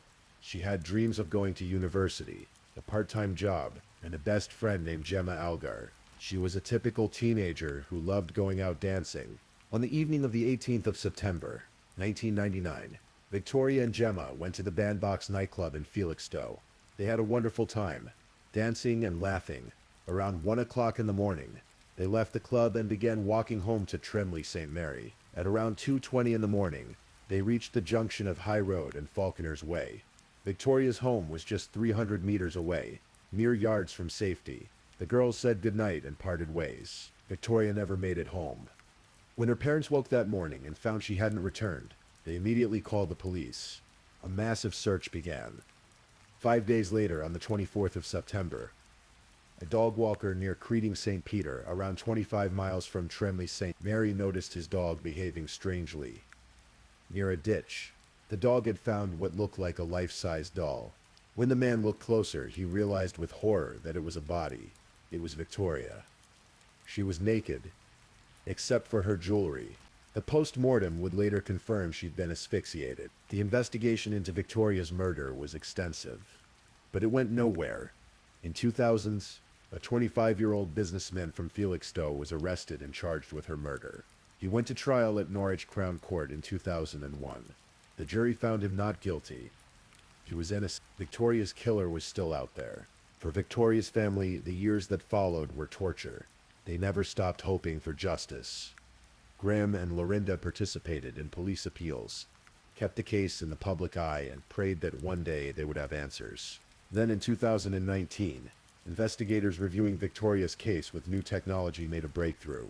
They used a technique called Y-star DNA analysis, which allows forensic scientists to isolate and identify tiny fragments of male DNA that traditional methods might miss. When they re-examined samples taken during Victoria's post-mortem in 1999, they found a match. The DNA belonged to Stephen Wright. The pieces started coming together.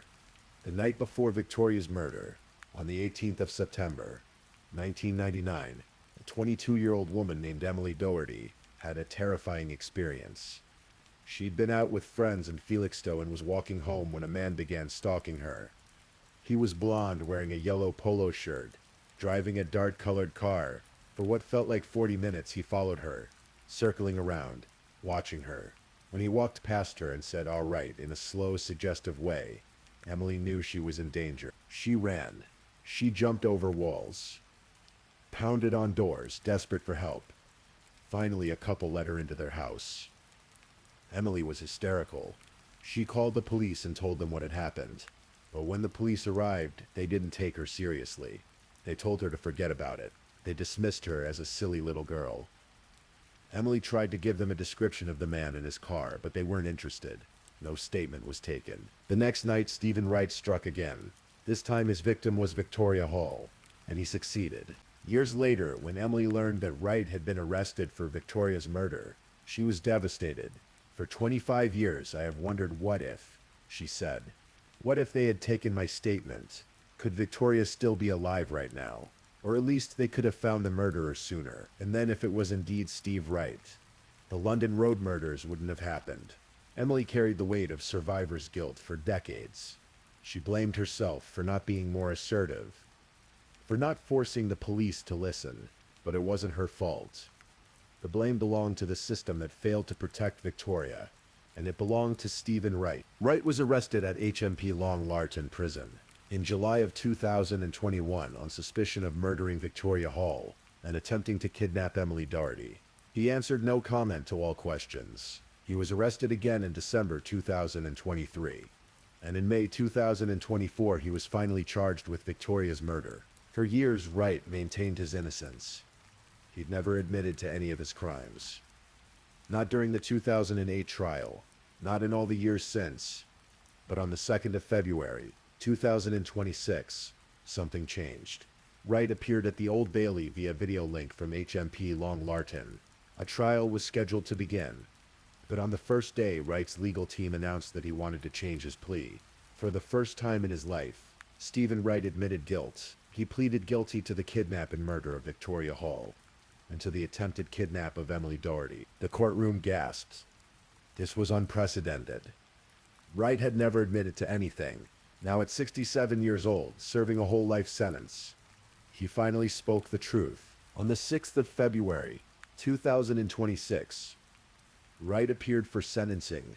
Mr. Justice Benethin described Victoria as a typical bright, lively teenager with dreams and plans. For reasons only you know, and most people will never start to comprehend. You snatched Victoria away and you crushed her young life, the judge said. Wright was sentenced to life with a minimum term of 40 years. But it was a symbolic sentence. He was already serving a whole life order. He would never be released. The judge made that clear. It is extraordinarily unlikely you would ever be released. Given the sentence from your other dreadful crimes, it is almost certain you will die in prison.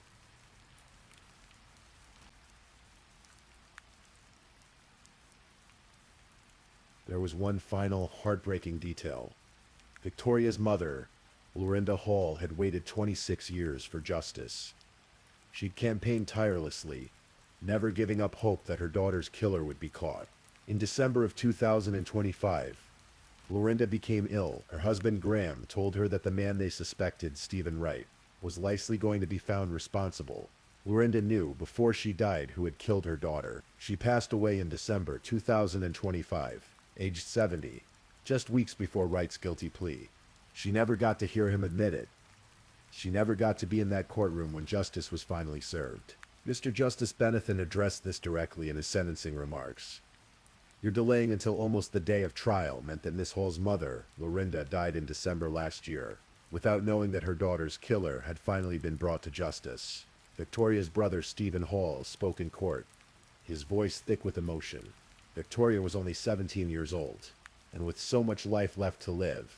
Since I was aged 15, I've had 26 years of not knowing what happened to my sister. I've had a life sentence. My mom will never know any of this due to passing away in December. Victoria's best friend, Gemma Algar, who had been the last person to see her alive, also gave a statement. She described how she and Victoria had been inseparable, how excited they'd been to turn 18 together. But life changed forever on that September night. I have replayed countless if-only and what-ifs over the years, Gemma said. We felt safe in our hometown, and that sense of safety was taken away forever. When you step back and look at Stephen Wright's crimes, a pattern emerges. All 6 of his confirmed victims were asphyxiated or strangled. All 6 were left naked in remote outdoor locations. All 6 were vulnerable women, either sex workers or, in Victoria's case, a young woman alone at night. Wright was methodical, forensically aware, and practiced. He knew what he was doing. After killing Victoria in 1999, Wright reported an injury at work and sold his burgundy Ford Granada Scorpio, the car he'd used in the attempted kidnap and murder.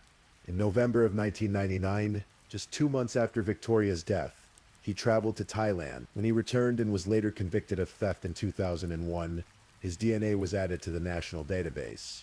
That single theft conviction, stealing 80 pounds to pay off debts, would eventually be his downfall. Investigators believe Wright may be responsible for other unsolved murders.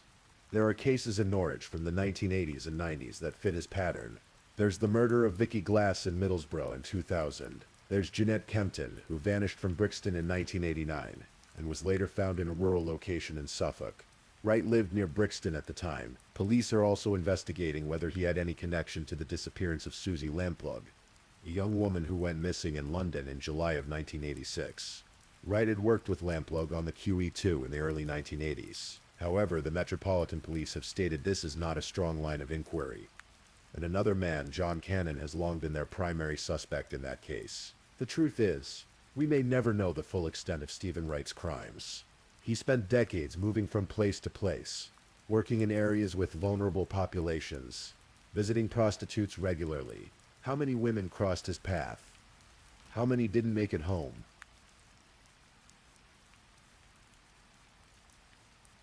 The story of the Suffolk Strangler is a story about many things. It's about the vulnerability of women living on society's margins, women struggling with addiction and poverty, women who deserved protection but often received judgment instead. Tanya, Gemma, Anneli, Paula, and Annette were not just victims. They were human beings with families who loved them, with dreams that went unfulfilled, with lives that mattered. It's also a story about the failures of systems meant to protect us. Emily Doherty tried to report what happened to her, and she was dismissed. If the police had listened, if they'd taken her seriously, Victoria Hall might still be alive.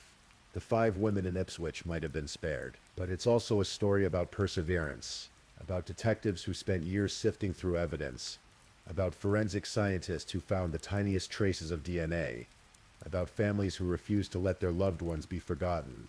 Graham and Lorinda Hall never stopped fighting for Victoria. Carrie Nichol never gave up on Tanya. The families of Gemma, Anali, Paula, and Annette all demanded justice, and eventually they received it. Stephen Wright is now 67 years old. He will spend the rest of his life behind bars, and he will die there. That is the only certainty. In his 6 confirmed murders, and possibly more, he destroyed families, shattered communities, and extinguished bright futures. He took women who were already struggling and made sure they would never have the chance to heal, to grow, to find peace. The Suffolk Strangler will never walk free.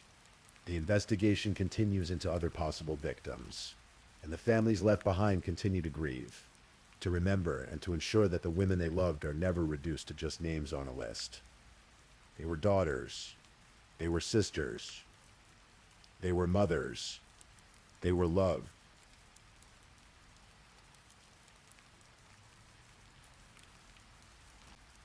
Please, if you're still awake, let's move on to our last story.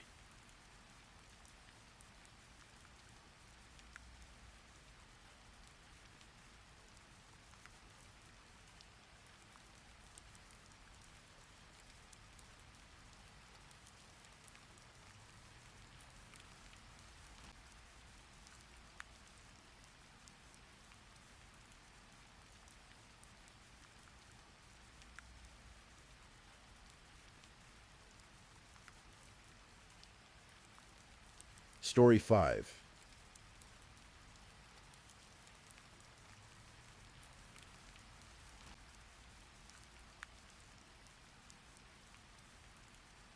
Tonight we're going to explore a story together, one that spans nearly 3 decades.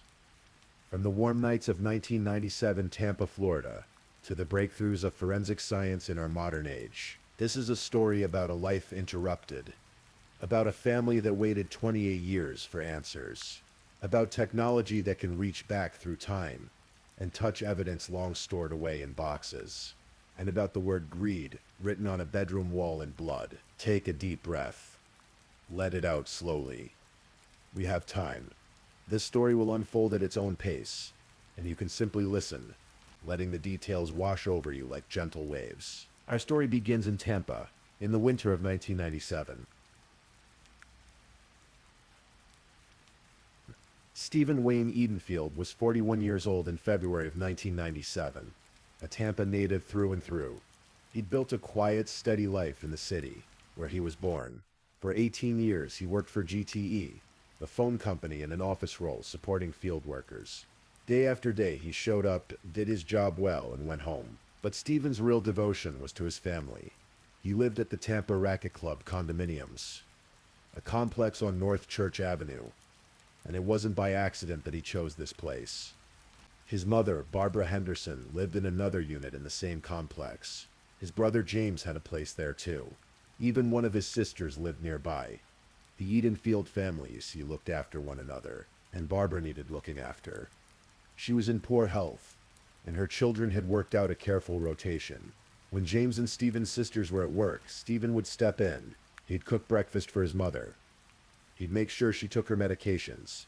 He'd sit with her and keep her company. He was, his brother James would later say, a very good-hearted person who never hurt anyone. Stephen had another side to his life, one he kept more private. In the 1990s, being openly gay in Florida could be complicated. Stephen with family, Stephen maintained certain boundaries around his personal life. He dated quietly. He went out to bars sometimes. He had friends his family never met. It was his own business, and he kept it that way. On the morning of February 1st, 1997, Stephen had breakfast with a friend. They talked, laughed maybe. The friend later remembered that Stephen mentioned someone he was seeing, someone he called Carlos, maybe an ex-boyfriend, maybe someone new. The details were fuzzy, the way they often are when we're just catching up over coffee. That afternoon stretched into evening. Stephen had made plans for dinner with his family, his mother Barbara, his brother James, his sister. They gathered at Barbara's apartment in the complex. Just an ordinary family dinner. Nothing special, nothing unusual, just the comfortable rhythm of people who'd shared thousands of meals together. Barbara had recently been released from the hospital. She'd had a stroke in January, just weeks before. She was home now, recovering, and Stephen had promised to come by in the morning to cook her breakfast and help her while his siblings went to work. After dinner, Stephen told his family he was going out for drinks. He'd be back later, he said, and he'd see his mother in the morning. The evening air was cool as Stephen left the complex. He drove to a bar investigators would later identify, though the bartender working that night would remember Stephen coming in alone and leaving alone. But the truth, as it often does, held details that would only emerge much later.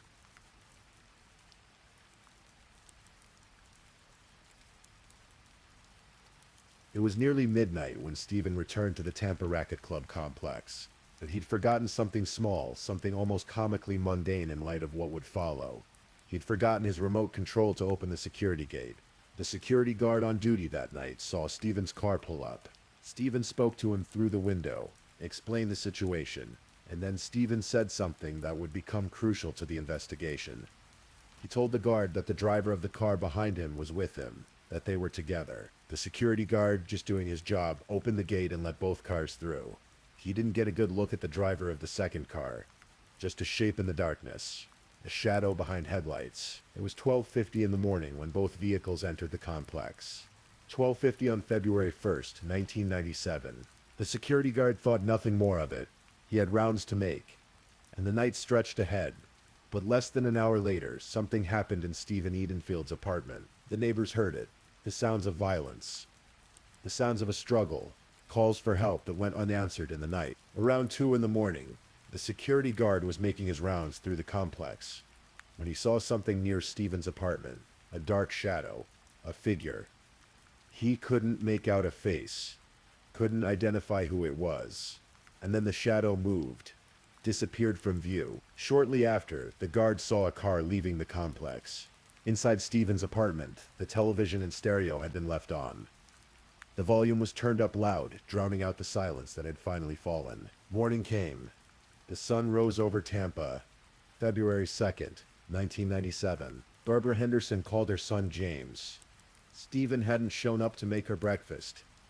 He hadn't called. He wasn't answering his phone. James tried calling his brother. Once, twice, again and again. No answer. This wasn't like Stephen. When he made a commitment to help with their mother, he kept it. Always.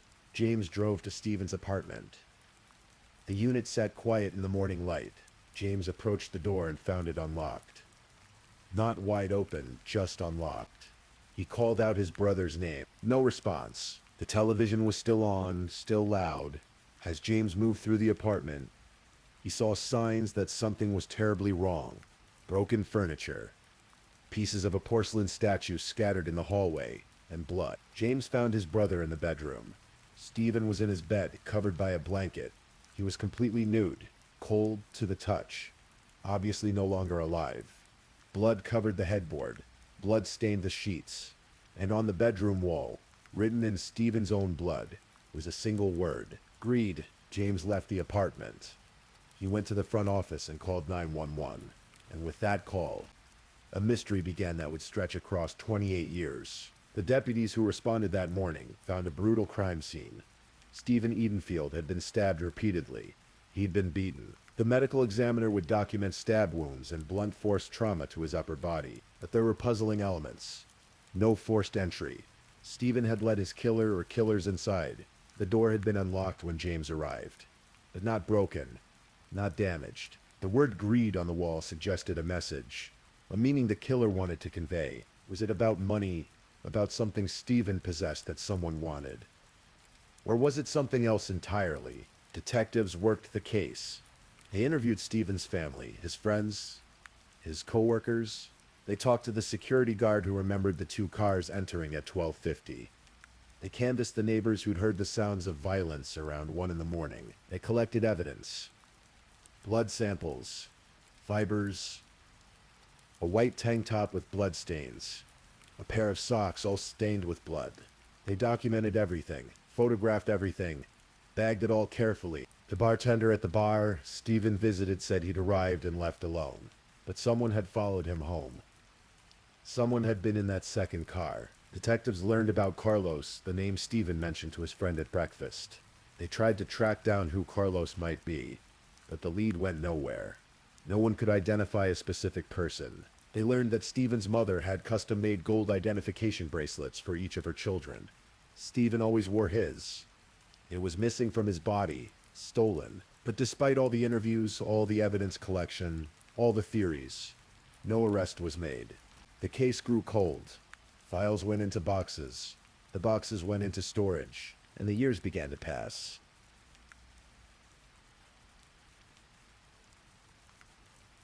Barbara Henderson, Stephen's mother, tried to hold on. She'd had a stroke just days before her son's murder, and the grief of losing him in such a violent way was almost too much to bear. But she tried to survive, tried to stay alive because she wanted to know who did it. She wanted answers. In 2003, 6 years after Stephen's death, Barbara Henderson died without those answers. She was buried next to her son at Garden of Memories Cemetery in Tampa. James Edenfield prayed every night. He prayed for justice. He prayed that somehow, someday, someone would be held accountable for what happened to his brother. One of Stephen's sisters passed away too, the years taking members of the family one by one. James became the last immediate family member left, the last one waiting, the last one hoping. He'd almost given up. Who could blame him? Nearly 3 decades is a long time to wait, a long time to hope, a long time to wonder if justice would ever come. But in 2022, something changed. The Hillsborough County Sheriff's Office Cold Case Unit pulled Stephen Edenfield's file from storage. 25 years had passed, but the evidence was still there. The blood samples, the tank top, the socks, all carefully preserved. And now there was something that hadn't existed in 1997. Advanced forensic DNA technology, genetic genealogy, the ability to pull usable DNA profiles from tiny degraded samples. The Cold Case Unit partnered with Othram Labs, a private DNA laboratory in the Woodlands, Texas, specializing in forensic genetic genealogy. They also worked with the Florida Department of Law Enforcement. The testing was funded by a Bureau of Justice Assistance grant. The scientists at Othram used a technique called forensic-grade genome sequencing. They worked with the blood-stained tank top and the socks from Stephen's apartment. The samples were decades old, but the technology was sophisticated enough to pull genetic information from them. The testing revealed something crucial. The blood on these items belonged to Stephen. Yes, but there was also DNA from someone else. Someone unknown. Someone whose genetic profile had never been in the system. The forensic genealogist created a comprehensive DNA profile for this unknown person. And then they began searching. It's painstaking work. Genetic genealogy. They build family trees. They trace lineages. They follow the branches of human connection backward and forward through time. Looking for a match. For 2 years they worked. 2 years of analysis. Comparison database searches. And then, in January 2024, they found something. The DNA profile from Stephen Edenfield's apartment matched another case. Not in Florida, in Illinois. In 2005, 8 years after Stephen's murder, there had been a sexual assault case in Waukegan, Illinois. The case had never been solved, but evidence had been collected. DNA had been preserved. And that DNA matched the unknown profile from the Tampa murder. Now investigators had a suspect. Brandon Glihe. He'd been 19 years old in 1997. Now he was 47. And remarkably, he was living in Tampa, the same city where Stephen Edenfield had been killed all those years ago. On January 22nd, 2025, detectives working covertly obtained a sample of Glihe's DNA. 9 days later, the Florida Department of Law Enforcement confirmed what they suspected. The DNA was a match. On February 5th, 2025, Brandon Glihe was arrested on an unrelated warrant, a vergery charge out of Illinois. During the booking process, deputies took another DNA sample. This one official, documented part of the record. That sample identified Glihe as a contributor to the DNA found on the socks in Stephen's living room. The evidence was mounting. The science was irrefutable. And then investigators interviewed Glihe.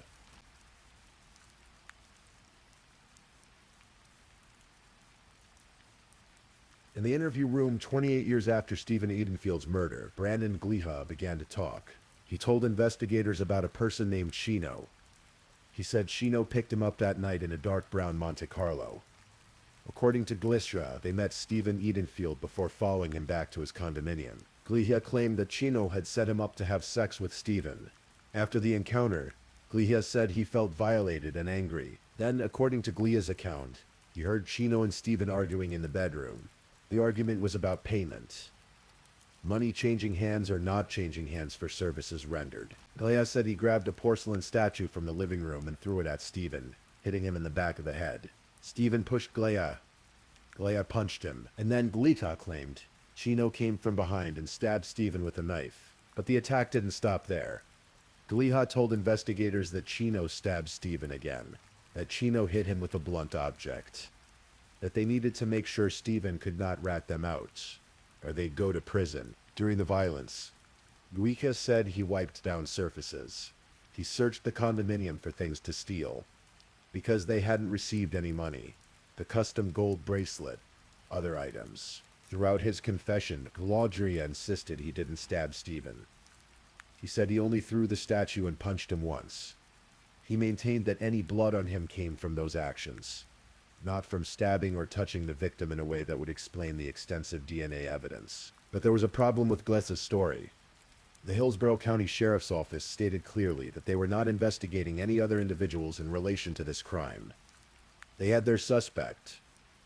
The DNA evidence placed Gliha cystine, and despite his story about Chino, no evidence supported the existence of this other person. On February 24, 2025, the Hillsborough State Attorney's Office charged Brandon Gliha with murder in the first degree with a weapon, premeditated, and robbery with a deadly weapon. James Edenfield was 72 years old when detectives from the Hillsborough County Sheriff's Office knocked on his door. He'd been praying for this moment for 28 years, praying every single night, but he'd stopped believing it would actually happen. Not in his lifetime. The detectives told him they'd made an arrest in his brother's case.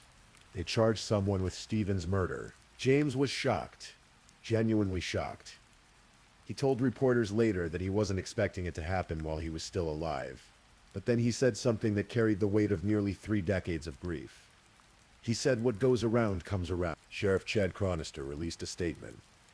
For 28 years, Stephen Edenfield's family has waited for answers. Today, we can finally give them some measure of peace. No family should have to endure this kind of pain for so long. While nothing can erase the loss they have suffered, we hope knowing that justice has been served brings them comfort. But the peace was bittersweet. Barbara Henderson, the mother who'd tried so hard to stay alive to know who killed her son, had been dead for 22 years. One of Stephen's sisters, who'd had dinner with him the night before he died, was also gone. So much of the family that needed these answers had passed away waiting for them. James was the only immediate family member left to see justice finally arrive. He told reporters what he remembered about his brother. A very good-hearted person. Someone who worked hard. Someone who never hurt anyone. Someone who was very close to their mother. Stephen had been doing what he always did that night, just living his life. Going out for drinks. Planning to cook his mother breakfast in the morning. Taking care of family. Being himself, and for reasons that may never be fully understood, someone decided to take that life away.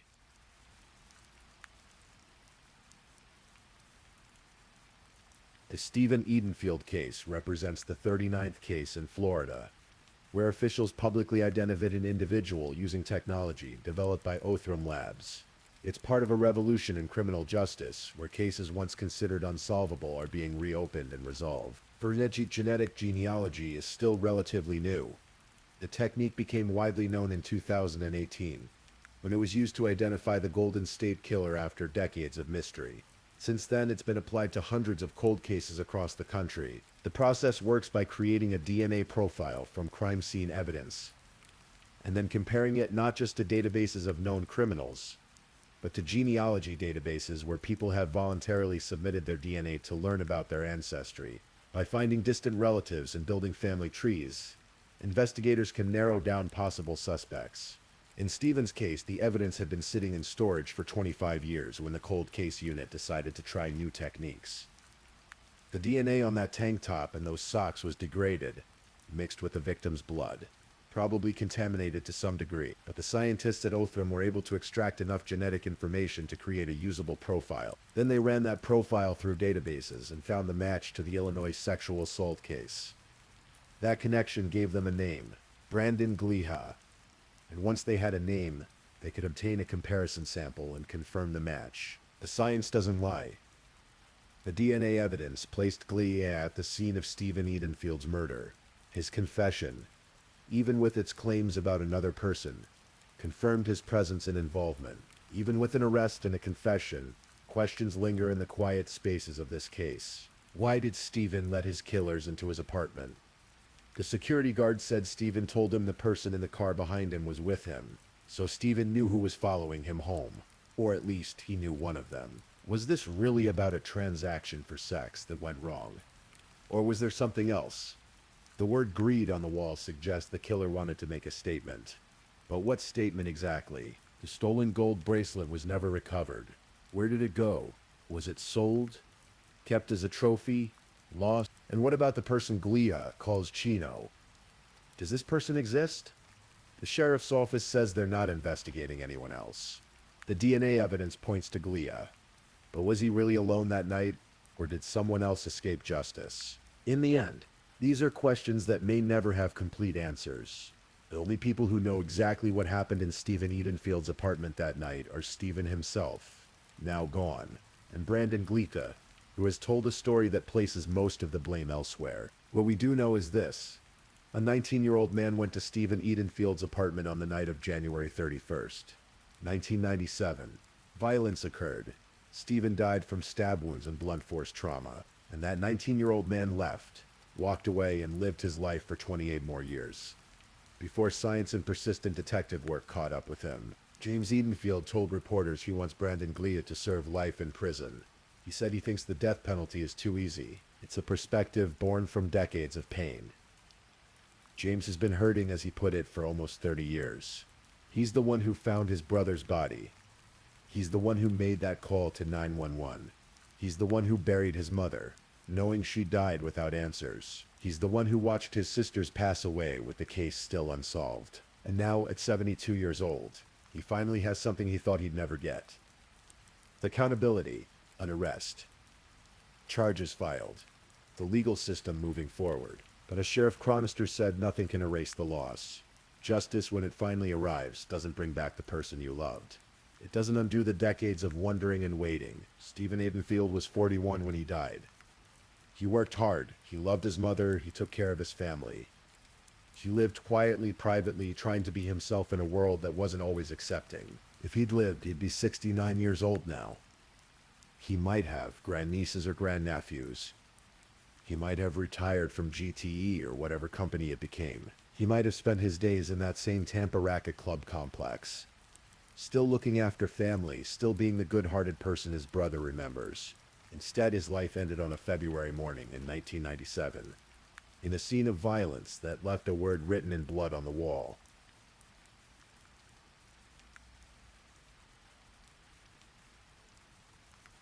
There's a famous quote often attributed to Dr. Martin Luther King Jr., though its origins go back further. The arc of the moral universe is long, but it bends toward justice. 28 years is a long arc.